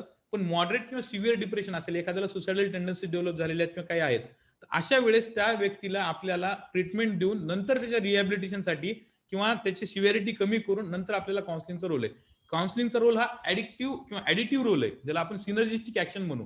ट्रीटमेंट सोबत काउन्सिलिंगचा रोल निश्चित खूप महत्वाचा रोल आहे आणि काउन्सिलिंग हा सायकेट्रीचा एक अविभाज्य घटक आहे. तर काउन्सिलिंगनी पेशंट नीट होतात. सर काय ऍड करतात? ते काउन्सिलिंग आपण आता सध्या कोरोना पॅन्डेमिक मध्ये पाहिलं असेल, काही घटना अशा घडतात की रुग्ण आत्महत्या करतो. तर काउन्सिलिंग प्रॉपर केलं तर डॉक्टरांचं बरंचसं ओझं हलकं होतं आणि रुग्ण बरा होण्यास मदत होते. औषधांचं प्रमाण कमी लागतं, कारण मला कोरोना झालाय हे ऐकल्यावर त्याचं निम्मी शक्ती कमी होते, रोगप्रतिकार शक्ती. आणि ह्या तरी कोरोना पॅन्डेमिक मध्ये काउन्सिलिंगला खूप महत्व वाढलेलं आहे. काउन्सिलरचे पद असतात जे MSW म्हटल्याप्रमाणे. तर नक्कीच हे काउन्सिलिंग हे डॉक्टरला सपोर्टिव्ह राहतं, औषधांची मात्रा कमी लागते. Okay, thank you sir. डॉक्टर साहेब, ते आपण मगाशी सांगितलं स्वभाव, ट्रेट्स, म्हणजे एखाद्याचा स्वभाव असतो तो पण मानसिक आजारात आहे. म्हणजे आता ट्रीटमेंटने हे मानसिक आजार म्हणजे हा स्वभाव बदलता येतो का? लक्षात घ्या की स्वभाव बदलता येतो का म्हणजे ऍक्च्युअल माणसाची पर्सनॅलिटी फिक्सेशन ज्याला म्हणतो आपण. आपल्या मराठीत एक म्हणे की स्वभावाला औषध नाही, जी त्याची खोड मेल्याशिवाय जात नाही, असं पण एक आपल्या मराठीमध्ये म्हणी आहेत. लक्षात घ्या, स्वभाव माणसाचा सडनली बदलत नाही. त्यामुळेच मी म्हणलं की पर्सनॅलिटी ज्याला म्हणतो आपण, पर्सनॅलिटीचे ट्रेट्स जे वेगवेगळे आहेत, हा जो स्वभाव आहे हा स्वभाव जर त्याला त्रासदायक होत असेल, उदाहरणार्थ लहान मुलांमध्ये जर आपण बघितलं तर लहानपणापासून आपल्या स्वभावाची डेव्हलपमेंट होत असते. एक अँटी सोशल पर्सनॅलिटी म्हणून एक स्वभाव आहे. त्याच्यामध्ये काय होतं की लहान मुलांमध्ये जर बघितलं आपण 2-3 वर्षाची मुलं टेम्पर टँट्रम डेव्हलप होतं. म्हणजे एखादी गोष्ट नाही दिली तर चिडचिड करणं, वसवस करणं, स्वतःला इजा पोहोचून घेणं, त्याला छोट्या गोष्टीसाठी हे करतात. ते वेळीच जर आपल्या घरच्यांनी त्याला समजून सांगितलं, म्हणजे त्याला पनिशमेंट म्हणू आपण. पनिशमेंट म्हणजे काय, आपल्या आई वडील आपल्या काळामध्ये रागवायचे किंवा छडी लागे चमचम विद्या घमघम अशा पण गोष्टी आपण आपल्या शाळेमध्ये ऐकलेल्या आहेत. तर ती जी पनिशमेंटचा प्रकार होता याला पॉझिटिव्ह रिएन्फोर्समेंट आणि निगेटिव्ह रिएन्फोर्समेंट म्हणतो. आजकालच्या काळात काय झालंय की समजा एखादी गोष्ट जर केली नाही तू जर अभ्यास केला नाही तर तुला 2 छड्या पडतील, ही झाली निगेटिव्ह रिएन्फोर्समेंट. आणि पॉझिटिव्ह रिएन्फोर्समेंट मध्ये काय की तू जर 2 तास अभ्यास केला तर मी तुला एखादं चॉकलेट देईल किंवा एखाद्या गोष्टीतून तुला सूट देईल, ही झाली पॉझिटिव्ह रिएन्फोर्समेंट. तर स्वभाव माणसाचा डेव्हलप करण्यासाठी या पॅरेंटिंग स्किलचा उपयोग होत असतो. आणि माणसाच्या स्वभावामध्ये सहसा बदल होत नाहीत, पण हा स्वभाव जर त्रासदायक होत असेल किंवा उदाहरणार्थ एखादा स्वभाव हा कधीतरी म्हणजे त्याला मी सांगितलं की ट्रेटचं कधी कधी डिसीज मध्ये किंवा डिसऑर्डर मध्ये कन्व्हर्जन झालेलं आहे का, हे सायकेट्रिस्ट पाहून त्याच्यामध्ये निश्चित त्याला उपाय होत असतो. आम्ही त्यामध्ये मूड स्टॅबिलायझर ऍड करतो किंवा एखादा जर बिहेव्हिअर खूप मोठा प्रॉब्लेम असेल तर त्यामध्ये आम्ही अँटीसायकोटिक सुद्धा ऍड करून पेशंटला ट्रीट करतो. पण बेसिक माणसाच्या स्वभावाला त्याचा एक्सपिरियन्स आणि त्याचे अनुभवच माणसाच्या स्वभावाला हळूहळू बदलत असतात. पुढे मी हॅलो, हा बोला सर. नेहा घरत मॅडम आहेत, लायन नेहा घरत. त्यांना विनंती करतो की त्यांच्याकडे काही प्रश्न असतील तर त्यांनी विचारावे. नेहा घरत मॅडम. येस. माझा प्रश्न असा आहे की आपण मूवीज मध्ये वगैरे बघतो की शॉक ट्रीटमेंट जी आहे ही शॉक ट्रीटमेंट दिली जाते. मी थोडं उशिरा जॉईन झाले, म्हणजे हा झालाय की नाही मला नक्की माहिती नाही, कोणी विचारलाय का, पण मूवीज मध्ये वगैरे आपण बघतो की शॉक ट्रीटमेंट जी आहे ही शॉक ट्रीटमेंट दिली जाते. तर ही शॉक ट्रीटमेंट नक्की कधी द्यावी, म्हणजे कधी गरजेची आहे आणि ती खरंच द्यावी लागतेच का, ती टाळता नाही शकत? हे पहा, आता एक उदाहरण द्यायचं तर आपल्या जनसामान्यांमध्ये एक प्रश्न आहे की शॉक ट्रीटमेंट नको का नको, असं ज्यावेळेस मी त्यांना विचारतो ते म्हणतात ती अमानुष ट्रीटमेंट आहे, म्हणजे माणसाला द्यायची ट्रीटमेंट नाही.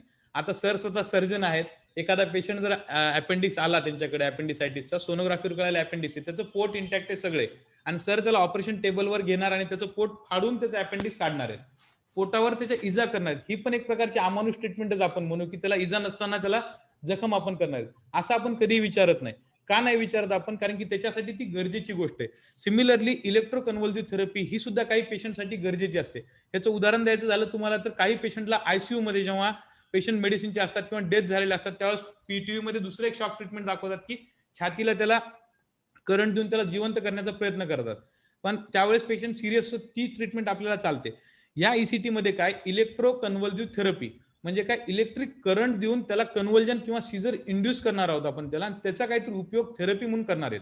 ह्याचा शोध 1934 ला लागलेला आहे आणि हा जो 34चा शोध होता त्याच्यामध्ये आता भरपूर प्रमाणात इम्प्रुव्हमेंट झालेली आहे. टीव्ही किंवा मूव्हीज मध्ये जर आपण पाहिलं तर सायकॅट्रिकला थोडी स्टिग्मॅटाइज वागणूक टीव्ही किंवा मूव्ही मधूनच भेटलेली आहे. आपण जर उदाहरण द्यायचं झालं तर सायकॅट्रिस्ट म्हणलं तर एक कॉमेडीचा टॉपिक असतो किंवा सायकॅट्रिस्ट म्हणलं की आपोआप चेहऱ्यावर हास्य येतं लोकांच्या, अरे वेड्यांचा डॉक्टर. टीव्ही मध्ये पाहिलं तर त्याचं एक इमेज वेगळीच दाखवलेली असते. तर ह्याच टीव्ही मध्ये सिमिलरली ईसीटी बद्दल सुद्धा एक प्रकारची अमानुष म्हणजे वागणूक दिली आहे. तर ईसीटी बद्दल मी सांगतो की ईसीटी जे आहेत severe depression with suicidal tendencies, एखाद्या व्यक्तीला खूप सिव्हिअरिटीने डिप्रेशन आहे किंवा निराशात गर्ततेत गेलेला आहे, त्यांना जर आत्महत्येचे प्रयत्न करत असेल तर त्यावेळेस आपल्याला त्याला ईसीटी द्यावी लागते. ही ईसीटी दिल्यानंतर नेमकं घडतं काय, हे कन्व्हर्जन होऊन घडतं काय, तर जे आपण पाहिले सिरोटोनिन, डोपामिन, मी अगोदर जे न्यूरो ट्रान्समीटर म्हणलं त्यांची लेवल एका सडन न्यूट्रल लेवलला किंवा जी पाहिजे आपल्याला लेवल ती लेवल अचीव्ह होते. म्हणजे काही आजारांमध्ये वाढलेली लेवल ही कमी पाहायला भेटते आणि काही ठिकाणी कमी असलेली लेवल ही नॉर्मल येते. तर ही ईसीटी अशा प्रकारची उपयुक्त थेरपी आहे. हे पेशंट लोक जेव्हा मला विचारतात की ईसीटी खरोखर गरजेचं आहे का, तुम्ही गोळ्यांनीच ट्रीट करा, तर त्यावेळेस नेहमी त्यांना मी एक उदाहरण देत असतो की वाळलेले लाकडं आहेत आणि आपण त्याला आग लावायचा प्रयत्न करतोय, ते निश्चित जळणार आहेत, थोडा वेळ लागेल पण जळणार आहेत. पण त्याच लाकडांवर जर आपण रॉकेल टाकलं आणि आपण जर आग लावली तर त्याचा भडका होईल आणि पटकन होईल. तर ईसीटीची ऍक्शन ही ड्रग्ज सोबत सिनर्जिस्टिक ऍक्शन म्हणून कामाला येते. पण आता जर पाहायला गेलं तर आता ड्रग्जचा शोध इतक्या भरपूर प्रमाणात चांगल्या स्वरूपात आलेला आहे, त्यामुळे ईसीटीची ट्रीटमेंट जी थोडीशी लोप पावत चालली आहे. पण ही जी लोप पावत चाललेली ट्रीटमेंट ती स्टिग्मॅटाइज आहे किंवा चुकीची आहे म्हणून लोप पावत नसून ती ट्रीटमेंट अतिशय चांगली आहे. त्याचा कुठल्याही प्रकारचा साईड इफेक्ट हा राहत नाही, फक्त टेम्पररी लॉस ऑफ मेमरी असा होतो. आणि ही जी ईसीटी किंवा करंट आपण जे पेशंटला देतो ते अंडर अॅनेस्थेशिया आपण देतो, जसं ऑपरेशनसाठी आपण अॅनेस्थेशियाच्या अंडर करतो, सिमिलरली ईसीटी सुद्धा आपण अॅनेस्थेशियामध्ये देतो. आणि हा जो करंट आहे 0.70 मिलीवोल्ट 70 मिलीवोल्टचा करंट 0.1 सेकंदासाठी आपण देत असतो. ते 0.1 सेकंदासाठी आणि पाहिजे त्या जागेच म्हणजे डोक्याच्या ठिकाणीच आपण त्याला करंट देत असतो. त्यामुळे ईसीटीची ट्रीटमेंट बिलकुलही अमानुष नाहीये आणि ती जी ट्रीटमेंट आहे ती कोणत्या पेशंटसाठी गरजेची आहे हे सायकॅट्रिस्ट ठरवतात. आणि तुम्ही सायकॅट्रिस्टला प्रत्येक गोष्ट विचारू शकता की खरोखर गरजेची आहे का, याच्यासाठी दुसरे ट्रीटमेंट ऑप्शन्स काही आहेत का. सर माझा आणखी एक क्वेश्चन आहे, विचारू का? विचारा ना मॅडम, विचारा ना. असं म्हणजे आपण म्हणतो की human being is a social animal, आणि आता हे जे कोविड-19 आहे ते या कोविड-19 मध्ये सोशल डिस्टन्सिंग जे आहे ते आपल्याला फॉलो करावं लागतंय. माणसं मिसळत नाहीये आणि एकमेकांबरोबर त्यांचे विचार किंवा त्यांची येतोय का आवाज? हा बोला मॅडम.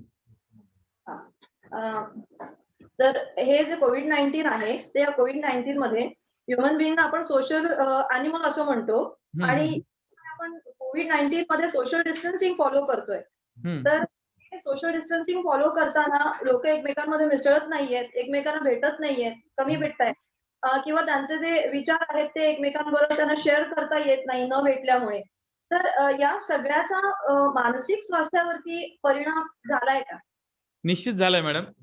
कोरोना पॅन्डेमिक मध्ये आता सरांनी जसं सांगितलं की फक्त पेशंटचे रुग्णच नाही, तुम्ही जर पाहताल तर एखादा व्यक्ती जर आजारी पडल्यानंतर आपण पाहिलं की त्याचे गुड डे बिस्किट, फळं हे ते घेऊन हॉस्पिटलच्या बाहेर गाडी लागायची आणि त्या नातेवाईकाला भेटण्यासाठी रांग लागायची. अक्षरशः आमच्या स्टाफ नर्स लोकांना किंवा मामा लोकांना रुग्णांना नातेवाईकांना भेटण्याची वेळ ही निश्चित करावी लागायची. पण कोरोना पॅन्डेमिक मध्ये जे सोशल डिस्टन्सिंग हा जो वर्ड वापरलाय तो मुळात वर्ड असा हवा होता की फिजिकल डिस्टन्सिंग. सोशल डिस्टन्सिंग आज सुद्धा आपण तुम्ही आणि मी विचारांची देवाणघेवाणच करत आहोत, व्हर्च्युअल माध्यमातून एकमेकाला समोरासमोर पाहून आपण करतोय. त्याच्यामध्ये आपण फिजिकल डिस्टन्स ठेवलेलं आहे ना की सोशल डिस्टन्स. त्यामुळेच व्हॉट्सअपमध्ये सुद्धा अगोदर 4 लोकांना व्हिडिओ कॉल एकत्र करता यायचा, पण कोरोना पॅन्डेमिक मध्ये बघितलं त्याच्यामध्ये इव्होल्युशन आता आपण भरपूर जणांना एकत्रित व्हिडिओ कॉल मार्फत घेऊ शकतो. झूमचा ऍप आहे, या गोष्टीमध्ये माणूस एकमेकाच्या कॉन्टॅक्टमध्ये निश्चित आहे. तुमचा प्रश्न असा होता की या सोशल डिस्टन्सिंग म्हणण्यापेक्षा हे सोशल डिस्टन्सिंग झाल्यामुळे माणसाच्या मनावर काय काय परिणाम होतील. एक लक्षात घ्या की माणसाचे 5 सेन्सेस आहेत, ज्याला आपण म्हणतो दिसणे, ऐकू येणे, चव लागणे. कोरोनामध्ये टच हा सुद्धा एक ह्युमन सेन्स आहे किंवा ज्याला आपण म्हणू की पंच ज्ञानेंद्रियापैकी एक आहे की ज्याला त्वचेला आपला टच होणं. कोरोना ज्या माणसाला झाला त्याला हात नाही लावायचा, त्याला टच नाही करायचा आहे. कुठल्याही प्रकारचा, का तर त्याच्यापासून आपल्याला फिजिकल डिस्टन्स म्हणजे 6 फुटाचं अंतर ठेवायचंय. तर ह्या गोष्टीमुळे काय होतं की माणसाच्या मनावर विपरीत परिणाम होऊ शकतात. त्याच्यामध्ये आम्हाला पाहायला भेटलेले परिणाम काय आहेत, जे ऑलरेडी म्हणजे ज्यांच्या पर्सनॅलिटीमध्ये प्रॉब्लेम होता किंवा ज्यांच्यामध्ये स्ट्रेसला कोप अप करण्याची कॅपॅसिटी कमी होती, अशा लोकांमध्ये सायकॅट्रिक डिसिजेस सुद्धा डेव्हलप झालेत. ह्याच्यामध्ये अँझायटी, पॅनिक अटॅक, डिप्रेशन, काही पेशंटमध्ये म्हणजे सायकोसिस आजार सुद्धा डेव्हलप झालेले आम्हाला पाहायला भेटलेत. ते जे सोशल डिस्टन्सिंग याच्यामध्ये माणसाचे जे विचार म्हणतो आपण काइंडनेस, हीच इन्व्हेस्टमेंट आपल्याला इथं करायची. जे जर आपण जरी भेटू नाही शकलो तर व्हर्च्युअल माध्यमातून मला भेटलेत. आणि माणसाची जी विचारसरणी आहे, म्हणजे कोरोनाच्या काळामध्ये मला किती लोकांनी मदत केली हे विचार करण्यापेक्षा मला कुणी लक्ष नाही दिलं माझ्याकडे, हा विचार माणसाच्या मनामध्ये पहिला येतो. त्यानं मला फोनही नाही केला, त्यानं मला भेटला नाही, असा विचार करून निगेटिव्ह, ज्याला आम्ही रुमिनेटिव्ह थॉट्स म्हणू, या रुमिनेटिव्ह थॉट्सचं कन्व्हर्जन उद्या डिप्रेशन मध्ये सुद्धा होऊ शकतं. किंवा आता कोरोना सुरू होऊन आपल्याकडे भरपूर दिवस झालेत, माझ्याकडे काही पेशंट आहेत जे आयसीयू मध्ये होते, पीटीएसडी, ज्याला आम्ही पोस्ट ट्रॉमॅटिक स्ट्रेस डिसऑर्डर म्हणतो. त्यांना आजही झोपीमधून उठून बसतात ते, की मला श्वास घ्यायला त्रास होतोय. त्यांचं सॅच्युरेशन पाहिलं तर 99 एकदम व्यवस्थित येतं, पण त्यांना आयसीयूचे दिवस आठवतात, ते स्वप्न आठवतात, मला कोणी हात लावत नव्हतं, काय नव्हतं. असे सायकॅट्रीचे प्रॉब्लेम भरपूर प्रमाणात सध्या आपल्याला पाहायला भेटत आहेत. तर ह्याच्यामधला जे सायकॅट्रीचे जे प्रॉब्लेम आहेत हे भरपूर प्रमाणात काउन्सिलिंग, जसं सरांनी अगोदर सांगितलं की काउन्सिलिंग केल्यामुळे डॉक्टरांचा भरपूर प्रमाणात वर्कलोड कमी होतोय. आणि त्याचबरोबर काही पेशंटला आपल्याला ट्रीटमेंट सुद्धा द्यावी लागते. म्हणजे पोस्ट कोरोना पेशंटला सायकॅट्रिक प्रॉब्लेम डेव्हलप होत आहेत, आणि हे डेव्हलप झालेले प्रॉब्लेम हे लॉंग टर्म नसून काही काळासाठी का होईना त्यांना औषधोपचार घ्यावा लागतो. तर त्याच्यामध्ये मोस्टली डिप्रेशन, पॅनिक अटॅक किंवा अँझायटी किंवा एखाद्याला पीटीएसडी, आणि काही ज्या पेशंटमध्ये ऑलरेडी आजार होता आणि तोच फुल ब्लोन झालेला आपल्याला पाहायला भेटला, अशा पेशंटमध्ये सायकोसिस सारखे आजार, किंवा एखाद्या पेशंटचा ऑब्सेसिव्ह कंपल्सिव्ह ट्रेट होता आणि सारखं सॅनिटायझरने हात धुणे, हा जो प्रकार आहे, या प्रकारामध्ये ओसीडीचे पेशंट सुद्धा पाहायला भेटलेले आहेत. पण हे कोरोनामुळे वाढलेले नाहीयेत, लक्षात घ्या. कोरोनामुळे वाढले, त्यांचा ट्रेट ऑलरेडी होता पण तो डायग्नोस नव्हता. या कोरोनामुळे एक चांगला फायदा असा झाला की त्यांचा डिसीज हा आता डायग्नोस होऊन ते उपचाराकडे आमच्यासाठी आलेले आहेत. Thank you sir. सर, आणखी एक क्वेश्चन असं आहे की झोप न लागणं हा बऱ्याच जणांना असलेला एक कॉमन प्रॉब्लेम आहे. तर झोप न लागणं हे सुद्धा एक मानसिक आजाराचं लक्षण असू शकतं का? निश्चित. लक्षात घ्या की आम्हाला झोप, म्हणजे तुम्ही जर पाहिलं तर सायकॅट्रिस्टने लिहून दिलेल्या गोळ्या जर इतर कोणत्या व्यक्तीला दाखवला तर ते कॉमन शब्द वापरतो की झोपीच्या गोळ्या आहेत, किंवा डॉक्टर साहेब झोप येत नाही, झोपीच्या गोळ्या द्या. झोप येत नाही म्हणजे दुसऱ्या कुठल्या गावावरून झोप येणारी नाही आपली. झोप येत नाही म्हणजे काय, तुमच्या डोक्यातले विचार दूर जात नाहीत. याचं उदाहरण खूप वेळा असं द्यायचं झालं तर, समजा आज मी खूप दिवस माझा चांगला गेलाय, खूप फ्रुटफुल दिवस गेलाय, फिजिकली मी थकलेलो आहे आणि मी शांत पडलो की मला लगेच झोप लागते. पण ज्यावेळेस माझ्या डोक्यामध्ये काहीतरी विचार चालू आहेत, उद्या माझा परीक्षेचा रिझल्ट आहे, काय येणार आहे, पास होणार आहे का फेल होणार आहे, पास होणार आहे का फेल होणार आहे, हा जे विचार चालू आहेत, हे डोक्यातले विचार जर दूर जात नसतील तर त्यावेळेस झोप येत नाही. झोपीमध्ये अनेक प्रकारे झोप न येण्याचे 2 प्रकार असतात. एक म्हणजे झोप येत नाही, म्हणजे सुरुवातीला झोप माणसाला पटकन लागत नाही, त्याला इंडक्शन प्रॉब्लेम म्हणतो आपण, आणि स्लीप मेंटेनन्स प्रॉब्लेम, हे 2 वेगवेगळ्या प्रकारचे प्रॉब्लेम आहेत. स्लीप मध्ये म्हणजे अर्ध्या रात्री उठून जाग येते, हे जर कॉमन प्रॉब्लेम पाहिला आपण तो ओल्ड एज लोकांमध्ये आपल्याला पाहायला भेटतो की स्लीप मेंटेनन्स प्रॉब्लेम आहे. सुरुवातीला झोप लागते पण नंतर रात्री अचानक 2-3 ला जाग येते, नंतर परत झोप लागत नाही. ऍडिक्शन, जे आपण काही लोकांनी अल्कोहोलिक जे आहेत त्या लोकांमध्ये सुद्धा अर्ली मॉर्निंग अवेकनिंग होते, नंतर झोप लागत नाही. तर हे जे झोपीचे प्रॉब्लेम आहे ते सायकॅट्रिस्ट डील करतात, पण ते प्रॉपर डिलिंगसाठी त्यांना त्याचा पूर्ण रूट कॉज शोधावा लागतो. रूट कॉज मध्ये मग झोपीच्या प्रॉब्लेम मध्ये डिप्रेशन आहे का, रुमिनेटिव्ह थॉट्स आहेत किंवा सायकॅट्रिक काही प्रॉब्लेम आहे किंवा ऍडिक्शन आहे, हे सगळे पाहावं लागतं आणि त्यानुसार त्यांना आपण ट्रीटमेंट करत असतो. तर स्लीप डिसऑर्डर्स किंवा स्लीप रिलेटेड प्रॉब्लेम सुद्धा सायकॅट्रिस्टच डील करतात. जेव्हा स्लीप येत नाही तेव्हा सायकॅट्रिस्टला जाऊन भेटणं कधीही योग्य गोष्ट आहे. सर, एखाद्या घरामध्ये जेव्हा मानसिक रुग्ण असतो तर तेव्हा घरातले जे फॅमिली मेंबर्स आहेत त्यांची भूमिका काय असली पाहिजे? त्यांची भूमिका काय, लक्षात घ्या की आता तेच सांगतोय की हा जो वर्ल्ड फेडरेशन सायकॅट्रीने किंवा WHO हा या वर्षीचं जे थीम दिलेले ग्रेटर इन्व्हेस्टमेंट ग्रेटर असेस, स्टिग्मॅटाइज वागणूक जी आहे ती, स्टिग्मॅटाइज वागणूक म्हणजे काय, सध्याचा आपल्या इंडियाचा डाटा जर आपण पाहिला, 2014ला मेंटल हेल्थ सर्व्हे झाला होता, जे मेंटल हेल्थ पॉलिसी स्थापन केली, त्यावेळेस आपली लोकसंख्या 138 करोड होती. 138 करोड मध्ये 7.8% लोकांना सायकॅट्रिक प्रॉब्लेम होते. म्हणजे त्याचं जर आपण पाहिलं तर साधारण 14 करोड 13.8 करोड लोकांना सायकॅट्रिक कोमॉर्बिडिक डिसीजेस आहेत, आणि त्यातल्या काही लोकांना म्हणजे 0.8 करोड म्हणजे 80 लाख लोकांना सिव्हिअर सायकॅट्रिक डिसीजेस होते. हे कोरोना येण्याच्या अगोदरचा 2014चा डाटा मी तुम्हाला सांगतोय, त्यानंतर आपला सर्व्हे झालेला नाही. पण आजची जर कंडिशन आपण पाहिली तर एखाद्या समजा आपण 1 करोड लोकांना सायकेट्रिक प्रॉब्लेम आहे समजू, पण एखाद्या घरामध्ये एखाद्याला ताप आली तर तो एकटाच व्यक्ती सफर करतो, पण सायकॅट्रिक प्रॉब्लेम त्याच्या घरामध्ये त्याला असेल, त्याचा बिहेवियर प्रॉब्लेम असेल, तर त्याच्यासोबत त्याचे फॅमिली मेंबर सुद्धा सफर करतात. फॅमिली मेंबर सफर कसे करतात? ते एक तर स्टिग्मॅटाइज वागणूक, माझ्या घरामध्ये कुणीतरी वेडा आहे बाबा आणि ते 4 लोक त्याला काय म्हणतील काय नाही, म्हणून डॉक्टरकडे घेऊन जात नाहीत, त्याला घरातच बांधून ठेवणार किंवा काय करणार. किंवा दुसरी एक गोष्ट अशी आहे की असेस, जे आपला शब्द आहे की ग्रेटर असेस, त्या लोकांना सायकॅट्रिस्ट कडे न येता खूप जण आपण मिसगाईड काय करतो, देवाचं काहीतरी असेल तिकडे जाऊन बघ.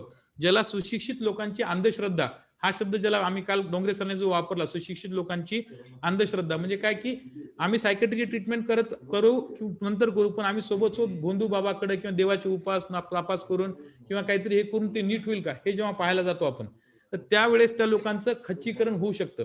तर अशा लोकांना प्रॉपरली त्या लोकांसोबत त्यांना सायकॅट्रिक डिसीजेस सुद्धा डेव्हलप होऊ शकतात. तर कॉमनली सायकॅट्रिक पेशंटच्या रिलेटिव्ह मध्ये कोणते डिसीज आपल्याला पाहायला भेटतात, तर डिप्रेशन पाहायला भेटतात केअरटेकर मध्ये. दुसरी एक गोष्ट अशी आहे की अनुवांशिकता.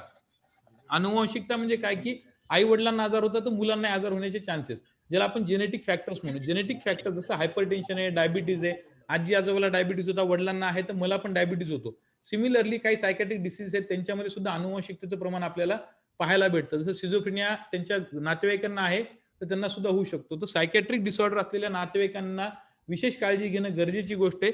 आणि त्यांच्यासाठी आपण फॅमिली ग्रुप थेरपी नावाची एक सायकोथेरपी असते, त्यांच्यासाठी आपण आपल्या अलिबागमध्ये पण आता सरांच्या परमिशन आम्ही ते एक सेशन चालू करणार आहेत एखाद दिवशी, की फॅमिली जे सायकॅट्रिकचे जे रिलेटिव्ह आहेत त्यांनी त्यांची काळजी कशी घ्यावी या संदर्भात त्यांना आपण मार्गदर्शन करणार आहेत. मोस्ट कॉमनली मेंटल रिटार्डेशन, ज्यांचे मुलं मेंटली रिटार्डेड आहेत, असे आई वडील किंवा असे फॅमिली मेंबर्स खूप मोठ्या प्रमाणात सफर करतात आणि ते एक वेडी आशा घेऊन फिरत असतात. मी तेच सांगतो की काही डिसीजेस हे टर्मिनल डिसीजेस आहेत, किंवा ते डिसीजेस म्हणण्यापेक्षा ती एक ट्रेट आहे. मेंटल रिटार्डेशन ही एक मेंदूची कंडिशन आहे, त्याच्या मेंदूची वाढ ही होणारी नाहीये, त्याचा आयक्यू अतिशय कमी आहे आणि तो नीट व्हावा मुलगा म्हणून आई त्या मुलाला घेऊन त्याचे डॉक्युमेंट्स घेऊन सगळीकडे फिरत असते. या दरम्यान काय होते की या डॉक्टरकडे जा, त्या डॉक्टरकडे जा, मग डॉक्टर काहीतरी ट्रीटमेंट देतात. त्यांच्या बिहेवियर मध्ये थोडासा फक्त इम्प्रुव्हमेंट होऊ शकते, पण ते आजार कम्प्लिटली नीट होणारा नाहीये आणि तो औषध गोळ्यांनी थोडासा कंट्रोलमध्ये राहू शकतो. हे डॉक्टर लोकांनी जर स्पष्टपणे त्यांना सांगितलं तर फॅमिली लोकांनी ते ऍक्सेप्ट करणं गरजेची गोष्ट आहे. या फॅमिली थेरपीमध्ये आम्ही 2 प्रकारचे एक्सपोजर देत असतो पेशंटला. त्याच्यामध्ये आपण ग्रेडेड एक्सपोजर थेरपी एक म्हणतो आणि फ्लडिंग थेरपी म्हणतो. ग्रेडेड एक्सपोजर मध्ये काय असते की हळूहळू आई वडिलांना सांगणे, म्हणजे एखादी ANC बाई आहे त्याच्यासाठी आपलं जे म्हणजे सायकॅट्री म्हणजे सर्व ब्रँचचं कॉम्बिनेशन आहे. सोनोग्राफी करणे प्रेग्नंट बाईची 4 वेळा कंपल्सरी काय किंवा कंजेनिटल अनॉमली स्कॅन करून घेतात सोनोग्राफीमध्ये. जर अगोदरच आपल्याला कळालं, तुमच्या सगळ्यांना 1971चा कायदा माहित असेल, MTP ऍक्ट किंवा PCPNDT ऍक्ट, त्याच्यामध्ये कायद्यामध्ये एक तरतूद अशी आहे की जर कंजेनिटल अनॉमली असेल किंवा मेंटल रिटार्डेड असेल मुलगा किंवा त्याला काहीतरी अनएनकेफेली असेल काय असेल, तर त्या टर्मिनेशन ती प्रेग्नन्सी आपण टर्मिनेट करू शकतो. जी प्रेग्नन्सी त्याच्या आईच्या मानसिक स्वास्थ्यासाठी सुद्धा घातक होऊ शकते, असा सुद्धा एक क्लॉज येते 1971 मध्ये. तर निश्चित अशा जे फॅमिली मेंबर्स आहेत त्यांच्यासाठी आपण एक सायकोथेरपी आहे, फॅमिली थेरपी, ती सुद्धा आपण करू शकतो. सर, असं म्हटलं जातं 60 नंतर बुद्धी नाठी, तर खरंच आफ्टर 60 मानसिक स्वास्थ्यावर काही परिणाम होतो का, आणि होत असेल तर तो कोणता?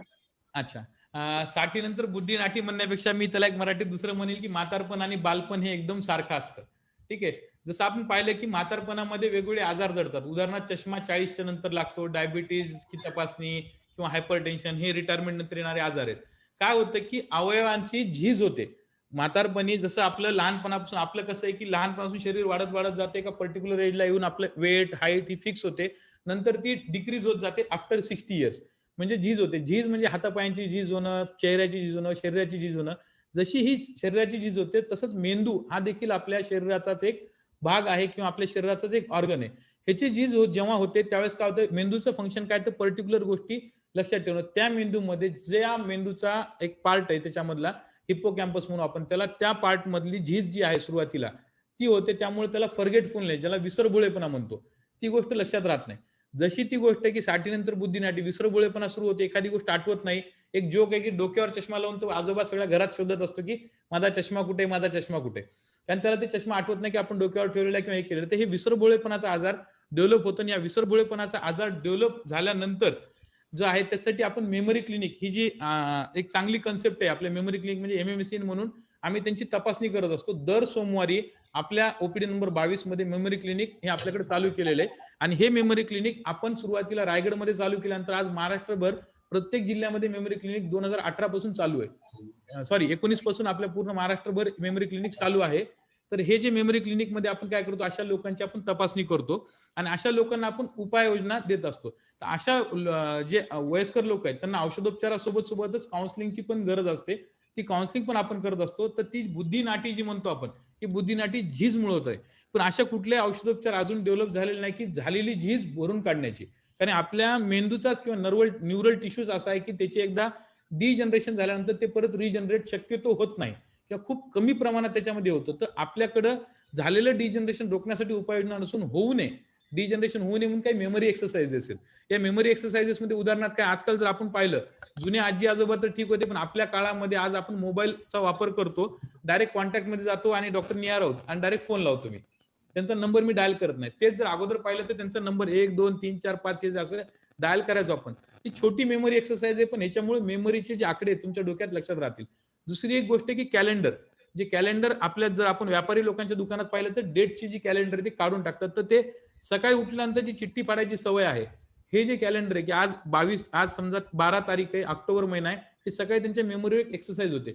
या छोट्या छोट्या एक्सरसाइज करून आपण दुसरं सुडोकू सोडवणं किंवा जे शब्दकोडे आहेत ते जर आपण सोडत बसतो, तर ही मेमरी एक्सरसाइज जर आपण करत राहिलं ते डिजनरेशन उशिरा होतं. याला आपण अल्झायमर्स डिसीज म्हणतो. तर 60 नंतर बुद्धी नाटी होण्यापेक्षा आपण या ज्या एक्सरसाइजेस केल्या तर निश्चित ते सुद्धा आपल्याला प्रोलॉंग करता येतं. आणि त्यासोबतच काही औषधोपचार आहेत, तर ते औषधोपचार सायकॅट्रिस्टच्या सल्ल्याने आपण घेऊ शकतो. अमित, माझे प्रश्न संपलेले आहेत. हा, थँक्यू. एक मध्ये फेसबुक लाईव्ह वरती एक प्रश्न आलेला आहे.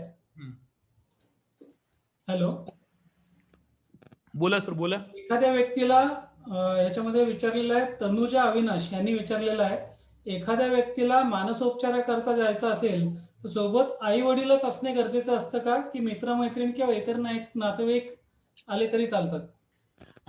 चांगला प्रश्न आहे. ऍक्च्युअल आई वडीलच असणं गरजेचं आहे का, याच्यामध्ये मी अगोदर जे सांगितलं की सायकॅट्रीमध्ये ऑब्जेक्टिव्ह हिस्ट्री घेतो आपण, म्हणजे पेशंटला न विचारता त्याच्या स्वभावातले करतो. ही जी ऑब्जेक्टिव्ह हिस्ट्री आहे, हा जो ऑब्जेक्टिव्ह हिस्ट्री देणारा व्यक्ती आहे तो आपल्याला कितपत रिलायबल आहे आणि कम्प्लीट आहे हे विचारणं गरजेचं आहे. याचं उदाहरण मी स्वतःच देतो. मी आज 20 वर्षापासून घराच्या बाहेर आहे.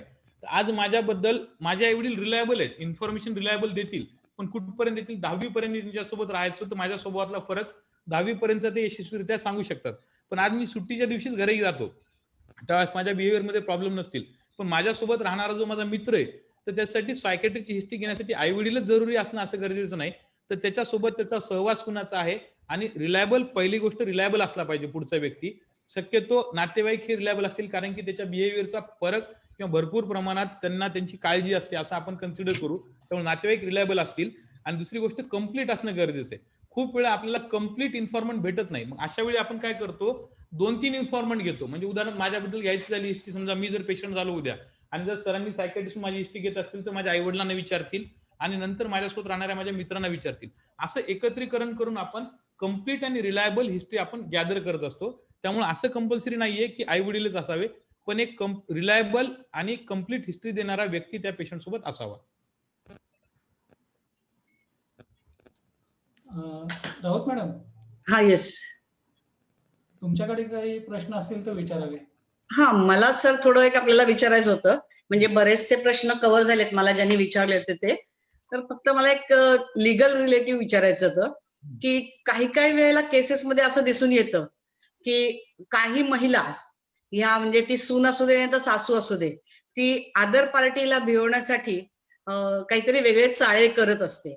म्हणजे कोणी असं डोक्यावरनं केस पुढे घेते आणि घावरवायचा प्रयत्न करत असते, किंवा एखादी बाई असते ती किंचाळत असते, ती सून असेल किंवा सासू असेल पण ती किंचाळत असते. मग त्यावेळेला त्या लोकांना कळत नाही की ही नक्की हिला वेडं लागलंय की काय लागलंय, कारण वेड म्हटलं की ती लगेच कोर्टात जाते आणि म्हणते मला वेडं म्हणतात. मग अशा वेळेला खरं काय खोटं काय हे आपण काही सांगू शकता का? आता हे जे आहे मॅडम, ह्याच्यामध्ये काय माहिती का, सायकॅट्री आणि लॉ हे खूप मोठा वेगळा टॉपिक आहे. म्हणजे खूप काही कायदे आहेत त्याच्यामध्ये. उदाहरणार्थ सायकॅट्रिक पेशंटचे अधिकार काय आहेत किंवा सायकॅट्रिकचं ग्राउंड खूप वेळेस वापरतो. आपल्या सगळ्यांना माहिती असेल 84 IPC मॅग्नोटन्स रूल. जो मॅग्नोटन्स रूल नुसार एखादा व्यक्ती जर इन्सेन असेल तर तो कुठल्याही व्यक्तीला किंवा कुठल्याही गोष्टीला त्याच्यापासून हे होतं. किंवा दुसरी एक गोष्ट आहे की ऑटोमॅटिझम ज्याला म्हणतो आपण, इनव्हॉलंटरीली एखादी जर गोष्ट घडली किंवा इन्सॅनिटीनं घडली, हे कसं आपल्याला ठरवायचं, त्यासाठी आपल्याला सायकॅट्रिस्टची हेल्प घ्यावी लागते. त्यामुळे शेड्यूल H1 ड्रग किंवा सायकॅट्रिकचे प्रिस्क्रिप्शन आहेत, सायकॅट्रिस्ट आणि कायद्याचा खूप काही संबंध फार जवळून येतो. त्यामुळे आपल्याला गोष्टी कराव्या लागतात. जसं मॅडमनी सांगितलं की 458 डोमेस्टिक व्हायलन्स किंवा हे करण्यासाठी, आता आपल्याला सांगतो की शासनानं अजून एक काय इन्व्हेस्टमेंट केली आहे, भरोसा सेल नावाचा एक सेल स्थापन केलाय पोलीस स्टेशनला. त्या भरोसा सेलवर एक सायकॅट्रिस्टची नियुक्ती, आपल्या रायगड जिल्ह्याच्या भरोसा सेलवर माझी तिथे नियुक्ती केलेली आहे. ह्याच्यामध्ये डोमेस्टिक व्हायलन्स जे होत असतो, डोमेस्टिक व्हायलन्स किंवा त्याच्यामध्ये मग वडील, तुम्ही जसं म्हणले की सासू सोबत ते सुना हे करतात किंवा सुनांचं सासूचं प्रकार 304 जे आहे आपला, त्याच्यामध्ये सुद्धा या ज्या गोष्टी घडतात, या गोष्टी घडण्यासाठी सायकॅट्रिस्टची नियुक्ती याच्यासाठीच केलेली आहे की ते खरं बोलतात की खोटं बोलतात. आता तुम्ही विचारलं की सायकॅट्रिस्टला कसं कळेल की तो खरं बोलतोय का खोटं बोलतोय, तर लक्षात घ्या, माणसाच्या स्वभावाचं शिक्षण आम्ही 3 वर्ष घेतलेलं आहे, पहिली गोष्ट. त्यासोबत सोबत जेव्हा लिगल गोष्टी येतात त्यावेळेस आम्हाला काहीतरी पुष्टी जोडावी लागते. तर त्याच्यामध्ये जे आपण पर्सनॅलिटी असेसमेंटचे टेस्ट आहेत, 16 PFI, MMPI अशा वेगवेगळ्या टेस्ट आहेत, ज्याला शासन मान्यता आणि कोर्टाची सुद्धा मान्यता आहे. अशा तपासण्या करून आम्ही ठरवत असतो की खरं बोलते का खोटं बोलते, आणि त्याच्या नेमकी पर्सनॅलिटी काय आहे, ते खरोखर मेंटल टॉर्चर आहे का नाही, हे सायकॅट्रिस्ट किंवा वकिलांना देतात. त्यावेळेस वकील मग केस लढून पुढच्या गोष्टी करत असतात. पण त्याचं सायकॅट्रिक इव्हॅल्युएशनसाठी तुम्ही मागणी करायला पाहिजे, यांचं सायकॅट्रिक इव्हॅल्युएशन यांचं रिपोर्ट आम्हाला देण्यात यावं.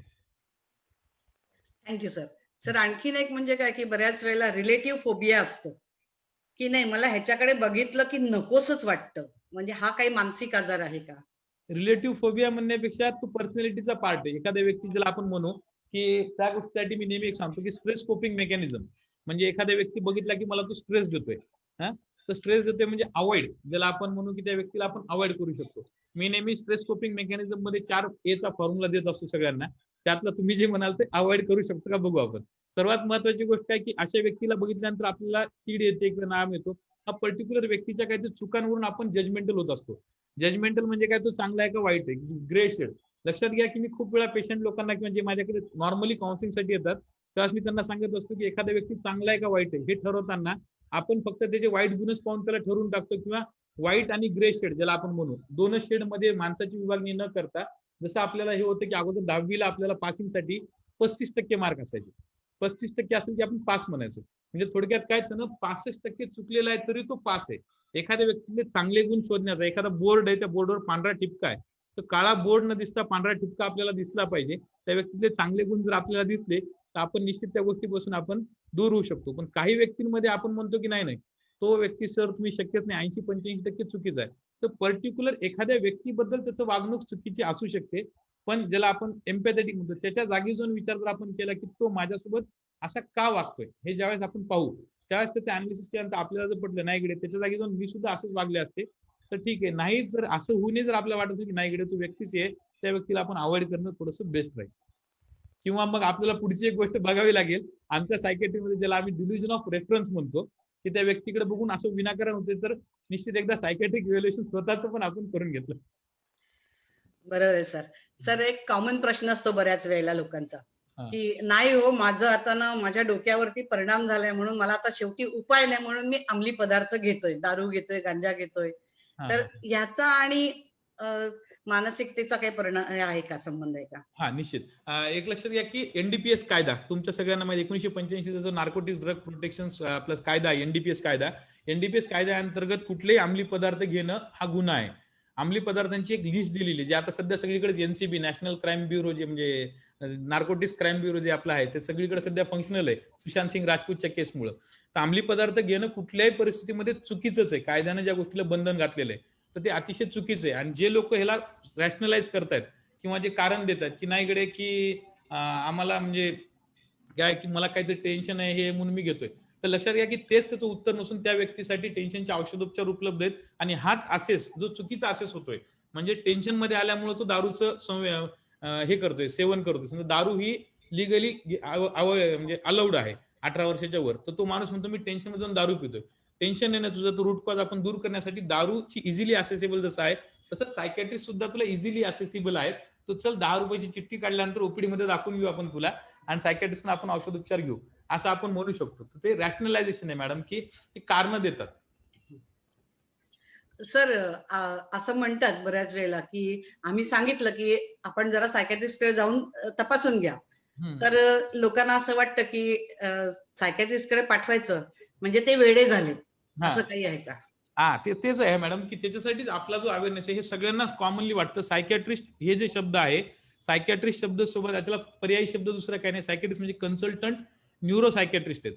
आपण त्यांच्याकडे जाऊन आपण फक्त चेक करतोय की तुला औषधोपचाराची गरज आहे का नाही, किंवा वेडेपणाच नाही तर मी सुरुवातीला सांगितलं सायकॅट्रिस्टची व्याप्ती जी आहे, सेक्शुअल प्रॉब्लेम्स आहेत किंवा न्यूरोटिक प्रॉब्लेम्स आहेत, डिप्रेशन, टेन्शन, पॅनिक अटॅक, हे काही सायकोटिक आजारामध्ये येत नाहीत. प्रत्येक ह्युमन मध्ये कधी ना कधीतरी आपल्याला दुःख होतं, नैराश्य निर्माण होतं किंवा आपल्याला पॅनिक अटॅक येतो, अँझायटी येते, त्यावेळेस सुद्धा आपण सायकॅट्रिस्टकडे जाऊ शकतो. ही जी समाजाची कन्सेप्ट आहे की फक्त वेळ लागल्यानंतरच सायकॅट्रिस्टकडे जायचे, हीच कन्सेप्ट आपल्याला सर्वांनी मिळून एकत्रितपणे काम करून आपल्याला बदलायची आहे, की सायकॅट्रिस्ट हा एक डॉक्टर आहे आणि फक्त आजार आहे का नाही हा सुद्धा दाखवतोय. सायकॅट्रिस्टकडे गेलं म्हणजेच तुम्हाला औषध गोळ्या भेटल्या असं बिलकुलही त्याचा उपचार नाही, म्हणजे उत्तर नाही. तर विचारू का? हो, विचारा.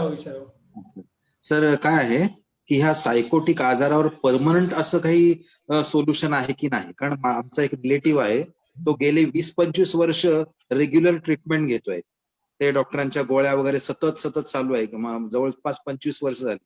तर is there any permanent solution on this disease? Sir लक्षात घ्या की ते सांगितले की काही डिसीज हे कंट्रोलेबल असतात, काही डिसीज हे कम्प्लिटली क्युरेबल असतात. उदाहरणार्थ तुम्हाला चष्मा जो आहे तो तुमचा किती वर्षापूर्वी लागलेला आहे सर? जवळपास 20-1 वर्ष आहे. 20-1 वर्षापासून तुम्ही चष्मा घालताय, त्याचं कधी तुम्हाला वाटलं का की मी 20-1 वर्षापासून चष्मा घालतोय यार, काय करू, मला चष्मा जात नाही? हे कशामुळे झालं की अवेअरनेसमुळे झालं की ठीक आहे, रिफ्रॅक्टिव्ह एरर असेल तरी चष्म्याने नीट झाले. सिमिलरली इतर जे आजार आहेत, डायबिटीज, हायपरटेन्शन, त्यांची गोळी सुद्धा काही कमी होते.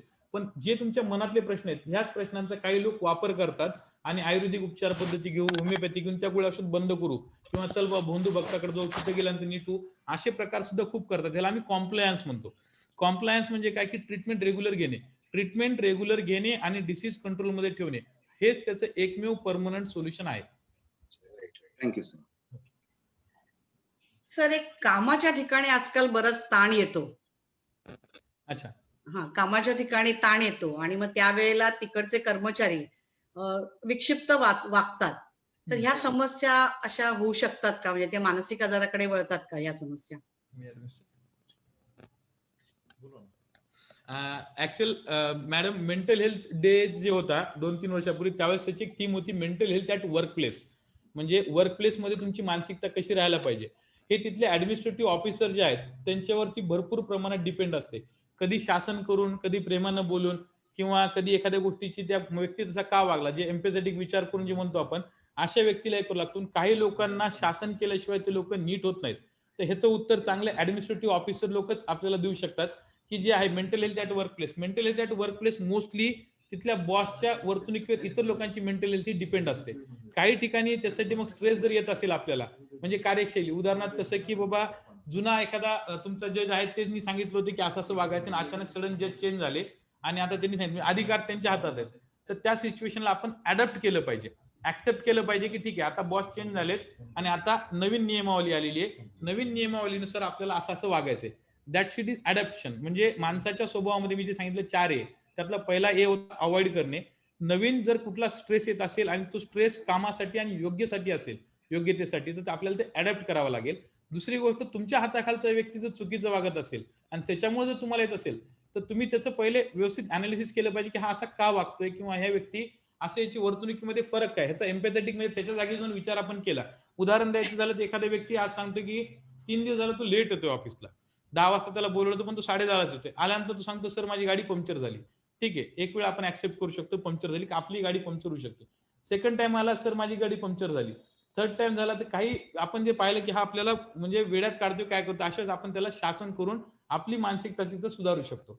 म्हणजे हाताखालच्या लोकांना शासन करून आणि वरच्या अधिकाऱ्यांना आपण समजून सांगून किंवा ऍडॅप्टेशन जी त्यांची जी सांगितलेली आहे त्या कार्यशैलीला आपण ऍडॅप्ट करून आपली मानसिकता व्यवस्थित ठेवू शकतो. सर मला एक प्रश्न विचारायचा आहे. विचारा ना. हा विचारा. सर व्हिडिओ कन्सल्टन्सीवरून आपण जे लोक आपल्यापर्यंत पोहोचू शकत नाही त्यांना मार्गदर्शन करता का? मार्गदर्शन करतो मॅडम. आणि दुसरा एक छोटासा प्रश्न आहे की जे छोटे छोटे फिअर्स आहेत, म्हणजे स्टेज फिअर फॉर एक्झाम्पल, तर अशासाठी पण आपली कन्सल्टन्सी घेता येते का?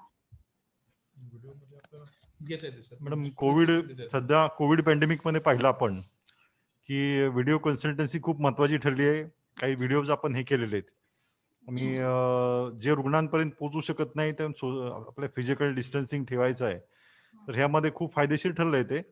इतर आजाराबाबतीत ते सुद्धा शक्य आहे, परंतु काही गोष्टींमध्ये जर सायकॅट्रिस्टला वाटत असेल की हा मी पेशंट स्वतः हे करणार इव्हॅल्युएट, तर ते खूप महत्वाचं राहते. जे आपण जसं म्हणतो की त्याच्या समोर बसून इंटरव्ह्यू घेणं आणि तुम्ही मोबाईल किंवा ह्याच्यावरून त्याच्याशी कम्युनिकेट करून त्याच्याशी प्रत्युत्तर करणं, त्याच्यामध्ये फरक पडतो.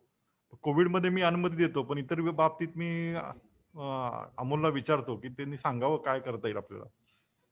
ऍक्च्युअल काय होतं मॅडम की जे सरांनी सांगितलं ते एकदम म्हणजे व्हिडिओ कन्सल्टन्सी जी आहे, व्हिडिओ कन्सल्टन्सी आता आमचे राजू तांबाळे सर सध्या जॉईन झालेत, फिजिशियन आहेत. आम्हाला मुंबईवरून आम्ही पेशंटचे रिपोर्ट वगैरे सेंड करतो. खूप वेळा आजकाल खूप टेंडन्सी झाली की सेकंड ओपिनियनसाठी एकमेकाला पाठवतात. सायकॅट्रीच्या बाबतीत काय घडतं की शेड्यूल H1 किंवा शेड्यूल X ड्रग आहेत जे मेडिकलवरून इझिली अवेलेबल होत नाहीत. अशा वेळेस काय होतं की कमीत कमी रिलेटिव्हली तरी ठीक आहे, पेशंट तुम्ही नाही आणू शकत आमच्यापर्यंत, ठीक आहे, व्हिडिओ कॉल त्याचा किंवा व्हिडिओ रेकॉर्ड करून तुम्ही आम्हाला जर आणून दाखवला, अशी हिस्ट्री आम्ही ऑब्जेक्टिव्ह हिस्ट्रीज घेणार आहोत. पण कुणीतरी फिजिकली प्रेझेंट राहिला तर आम्हाला औषधोपचार देता येतील. आणि काही पेशंट लोकांना काउन्सिलिंगच्या काळामध्ये आपण टेलिकाउन्सिलिंग केलेली आहे. कोरोनाचे पेशंट जे होते, कारण ते आजारी नव्हते, त्यांना काउन्सिलिंगची गरज होती, समुपदेशनाची गरज होती. तर आपल्या रायगड जिल्ह्यामध्ये सरांच्या मार्गदर्शनाखाली आम्ही जवळजवळ 4000 पेशंटला टेलिकाउन्सिलिंग केलेली आहे. आणि एक रायगड मानस मित्र, आपली पेशंटची संख्या खूप जास्त आहे मॅडम, 10-12 हजारापर्यंत गेली. 4000 म्हणजे अतिशय कमी आकडा येतो, पण आपल्याकडून दररोज 50, 70, 100 अशा पेशंटला आपण काउन्सिलिंग टेलिकाउन्सिलिंग करत होतो. आणि जेव्हा आपला कोरोना वॉर्ड सुरू झाला, काउन्सिलिंग व्हिडिओच्या मार्फत शक्य आहे, पण ट्रीटमेंट ह्याच्या मार्फत शक्य नाही. कन्सल्टन्सी मध्ये काउन्सिलिंग शक्य आहे आणि एकंदरी फिजिकली ती यायला पाहिजे, तर त्यावेळेस आपण प्रिस्क्रिप्शन देऊ शकतो. थँक्यू. आणि मी तुम्हाला विचारलं की छोट्या छोट्या फिअर साठी पण काही छोट्या छोट्या फिअर साठी मॅडम, त्यासाठी जे म्हणलं का नाही, त्या जे फिअर्स आहेत ऍक्च्युअल ते फिअर ही एक सिच्युएशन आहे. म्हणजे लहान मुलांमध्ये ती डेव्हलपमेंटल जी गोष्ट म्हणतो आपण, एखादी गोष्ट रिपीटेडली करणं किंवा कसं बोलायचं, वक्तृत्व कला किंवा स्टेज फोबिया किंवा जी अँझायटी, ही निश्चित सायकोथेरपीनं काउन्सिलिंगने दूर होते. त्यासाठी सुद्धा आपल्याला करता येईल, पण सध्या तेवढी आपल्या वर्कची व्याप्ती वाढलेली नाहीये. निश्चित आता सर आता नवीन आले तर आपण त्या संदर्भात एखादं क्लिनिक वगैरे आपण चालू करू, पण त्यासाठी कुठून तरी रेफरल व्हावं लागेल आपल्याकडे, म्हणजे शाळेतून किंवा तुम्ही स्वतः तरी यावं लागेल मुलाला. अजून काही प्रश्न आहेत? वृषाली गरत म्हणून एक आहे पार्टिसिपंट, त्यांना प्रश्न विचारायचा आहे. एक मिनिट, ते पहिला जे प्रश्न विचारला होता निहार होत मॅडमनी, की वर्क प्लेस मध्ये खूप वेळा आपल्याला टेन्शन येत असतं आणि अशा वेळेस आपण आपली मेंटॅलिटी कशी ठेवायची. तर सर ऍडमिनिस्ट्रेशन मध्ये सरांचा इंटरेस्ट आहे, सरांना म्हणलं उत्तर द्या.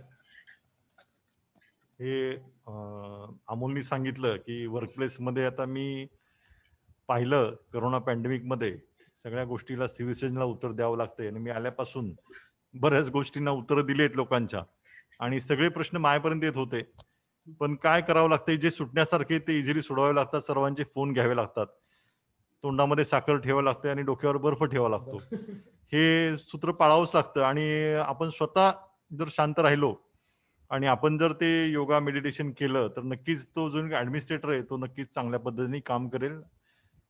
आणि हा स्ट्रेस जो राहतो तो सर्वांच्या मध्ये आहे, कारण रात्री अपरात्री फोन येतात आणि तुम्हाला त्या पद्धतीने त्याला मला माझ्या गेल्या महिन्याभरातला अनुभव सांगतो. ज्यावेळेला रुग्णसंख्या आपल्या जिल्ह्याची वाढली होती त्यावेळेला बेड मिळत नाही म्हणून मला 2 ते 3 तास सलग कॉलवर राहायला लागायचं, कारण एक बेड उपलब्ध करून देण्यासाठी आयसीयूचा मला 3 ते 4 तास लागायचे. जे DY पाटील किंवा जे MGM आहे इथे थोडा रेजिस्टन्स यायचा, बेड असेल तरी नाही म्हणून सांगायचे आणि रुग्ण ताटकळत बसायचे. तर ह्यासाठी मी हा निर्णय घेतला की आपल्या अलिबागमध्येच आपण आयसीयू सुरू करूयात. आता त्याच्यामध्ये फक्त आता ड्युरा टँक जो लिक्विड ऑक्सिजन टँक आहे तो 6 किलोलीटरचा आहे आणि त्याला पेसूची मान्यता लागते आणि ते ऑथॉरिटी आहे मोठी, जसं आपल्याला कुठल्याही ह्याची लायसन्सिंग ऑथॉरिटी लागते तशी ती ऑथॉरिटी आहे, सेंट्रल गव्हर्नमेंटच्या अंडर आहे.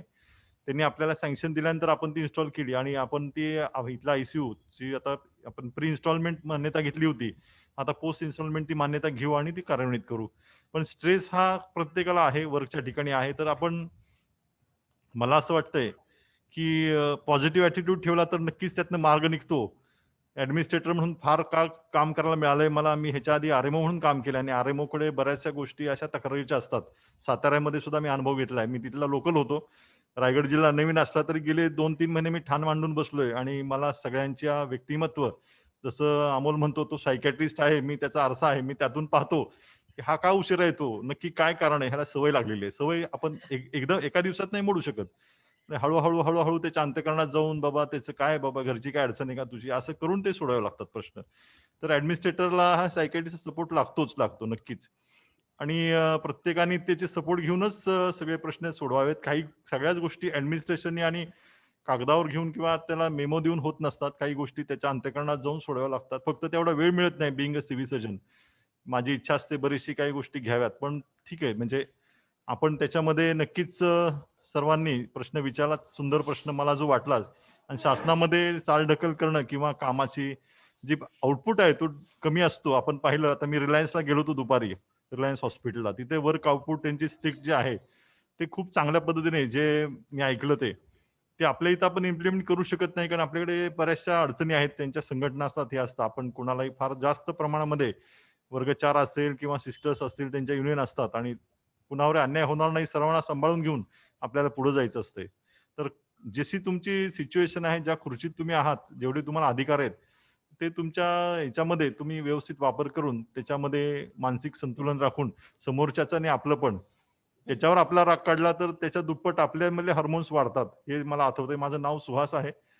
फार काय हायसाला मिळालं नाही डॉक्टर झाल्यापासून, आणि ह्या कोविडमध्ये तर 6 महिने झाले की मला ते म्हणजे म्हणतात ना की नाव बदलूशी वाटतं कधी कधी. पण ठीक आहे, मला एक पुण्याचं काम करायला मिळालं त्याचं एक समाधान आहे मला त्यामध्ये. धन्यवाद. नक्कीच सर, सरांनी सुहासचं जोक सांगून आपल्याला हसवलं नक्कीच.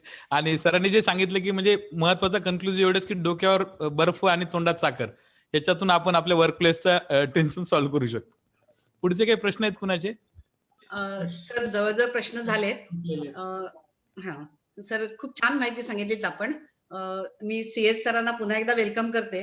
सीएस सरांची ओळख सांगितली मगाशी, मुसारे सरांनी सांगितली, परंतु सीएस सरांची ओळख ही आता त्यांच्या बोलण्यातनं जास्त आली आणि रायगड जिल्ह्याला एक नवसंजीवनी बऱ्याच दिवसांनी आली असं वाटतंय. तर मी सीएस सरांना एक विनंती करते की आपण आज ह्या जिल्ह्याचे सिव्हिल सर्जन आणि ऍक्टिव्ह आणि मनातील भावना ओळखणारे असे ऍक्टिव्ह सिव्हिल सर्जन आज इथे आलेले आहात. तर आपण पब्लिकला एक सिव्हिल सर्जन म्हणून मेसेज द्यावा असं मी श्रीबाग लायन्स क्लब तर्फे आपल्याला विनंती करते. धन्यवाद मॅडम. मॅडम, आपण ज्यावेळेला फोन केला, मेसेज केले, माझ्याकडे एवढे व्हॉट्सअप असतात मोबाईलमध्ये की कुणाचं पाहावं आणि कुणाचं काय आणि रिप्लाय कसा द्यावा. तर आज थोडा वेळ होता. मी अमोलला शब्द दिला होता की मी नक्कीच त्या ह्याच्यात जॉईन होतो. तसं माझी डिग्री MS जनरल सर्जन आहे. माझा ह्या विषयाशी संबंध नाही. मी जास्त काम ऑपरेशन थिएटरमध्ये केलंय आणि तुम्हाला माहिती आहे सर्जन हे तापट असतात, त्यांचं लायन्स हार्ट असतं, बरंच काय काय काय काय.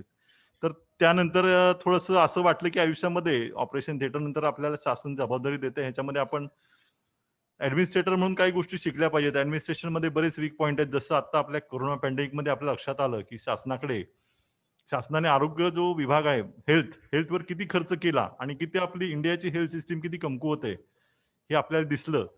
तर मला रायगड जिल्ह्यातल्या सर्वांना आपल्या लायन्स फाउंडेशन तर्फे एकच विनंती करतो की ज्या काही अडचणी असतील, ज्या काही आरोग्याशी रिलेटेड असतील, ज्या माझ्या स्तरावर सुटण्यासारख्या असतील, नक्कीच मी त्या सोडवील.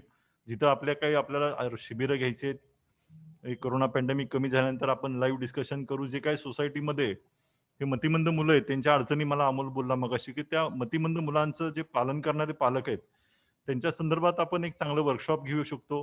आणखी दुसरा विषय मी सांगितला, लर्निंग डिसॅबिलिटी आहे. हे मुलांच्यातले जे काही गोष्टी आहेत आपण काही शाळांमध्ये घेऊ, काही वयोवृद्ध माणसं आहेत त्यांचे घेऊ. आपल्याकडे जेरियाट्रिक क्लिनिक एक नावाचा प्रकार आहे जो आपल्या NCD विभागामध्ये, आयुष विभागामध्ये चालवला जातो.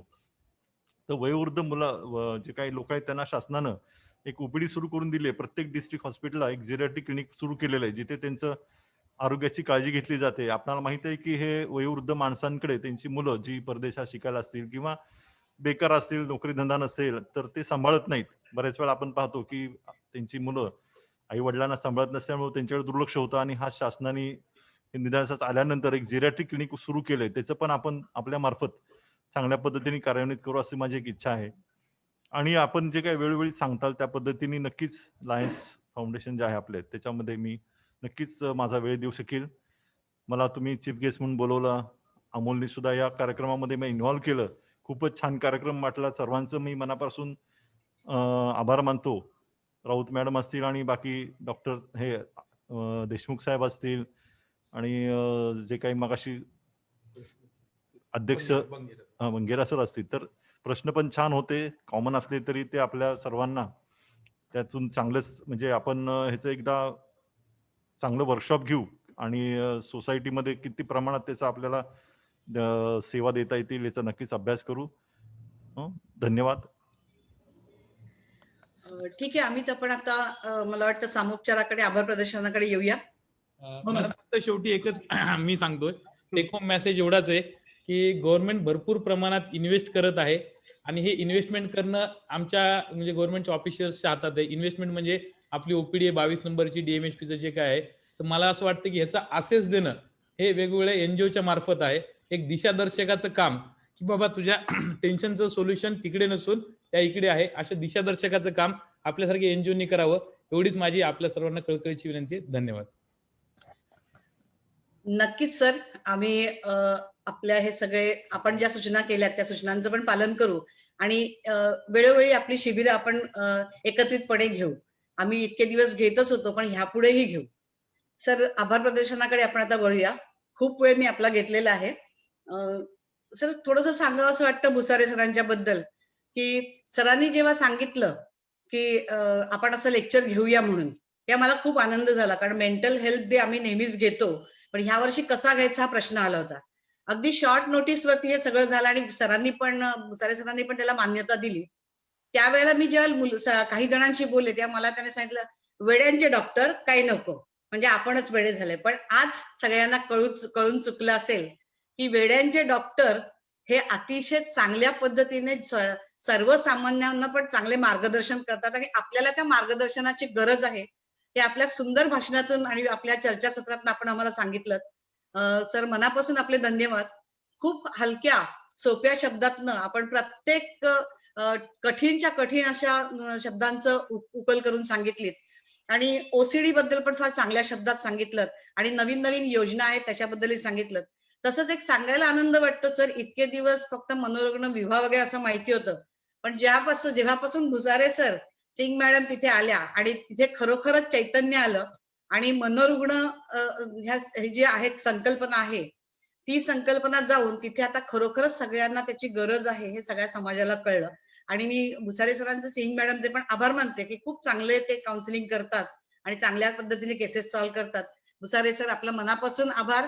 लायन्स क्लब ऑफ श्रीबाग तर्फे मी आपला आभार मानते. तसंच सीएस सरांना मला सांगावं असं वाटतं की मी काल ह्याच वेळेला सरांना विचारलं की सर आपण याल का, कारण विचारायचं कसं हे शॉर्ट नोटीसवर एक कठीण प्रश्न होता. पण मला सांगायला आनंद वाटतो की सरांनी एवढ्या बिझी शेड्यूल मधून देखील आपल्या सगळ्यांसाठी वेळ दिलाय. FB लाईव्ह साठी पण वेळ दिलेला आहे, आपल्या सगळ्यांसाठी हा वेळ दिलेला आहे. तर सर, आपले मनापासून आभार.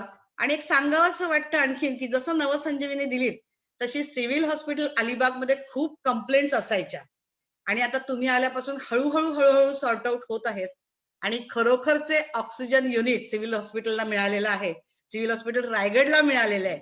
मी सर्वांतर्फे आपले आभार मानते आणि कोविड पेशंटची संख्या पण आता हळूहळू कमी व्हायला लागलेली आहे, प्रश्न कमी व्हायला लागलेले आहेत, लोकांचे राग निवळायला लागलेले आहेत. सर, आपला मनापासून आभार. असंच आम्हाला जनतेला सहकार्य करा. आपण आमच्या भेटीसाठी नेहमीच सदैव तयार असता, पण असंच मधून आम्हाला व्हिडिओ काउन्सिलिंग देत राहा. त्यामुळे समाजातील जो एक कलुषितपणा आलेला आहे सिव्हिल हॉस्पिटल बद्दल तो निघून जाईल. धन्यवाद सर, आपले मनापासून आभार. तसेच FB वरती जे लाईव्ह व्ह्युअर्स आहेत त्या सगळ्यांचे मी मनापासून लायन्स क्लब ऑफ श्रीबाग तर्फे आभार मानते. सर्व लायन्सचे लायन्स क्लब श्रीबाग तर्फे आभार मानते आणि अध्यक्षांच्या वतीने आजचं हे सुंदर चर्चासत्र संपलं असं मी जाहीर करते. जय हिंद, जय महाराष्ट्र.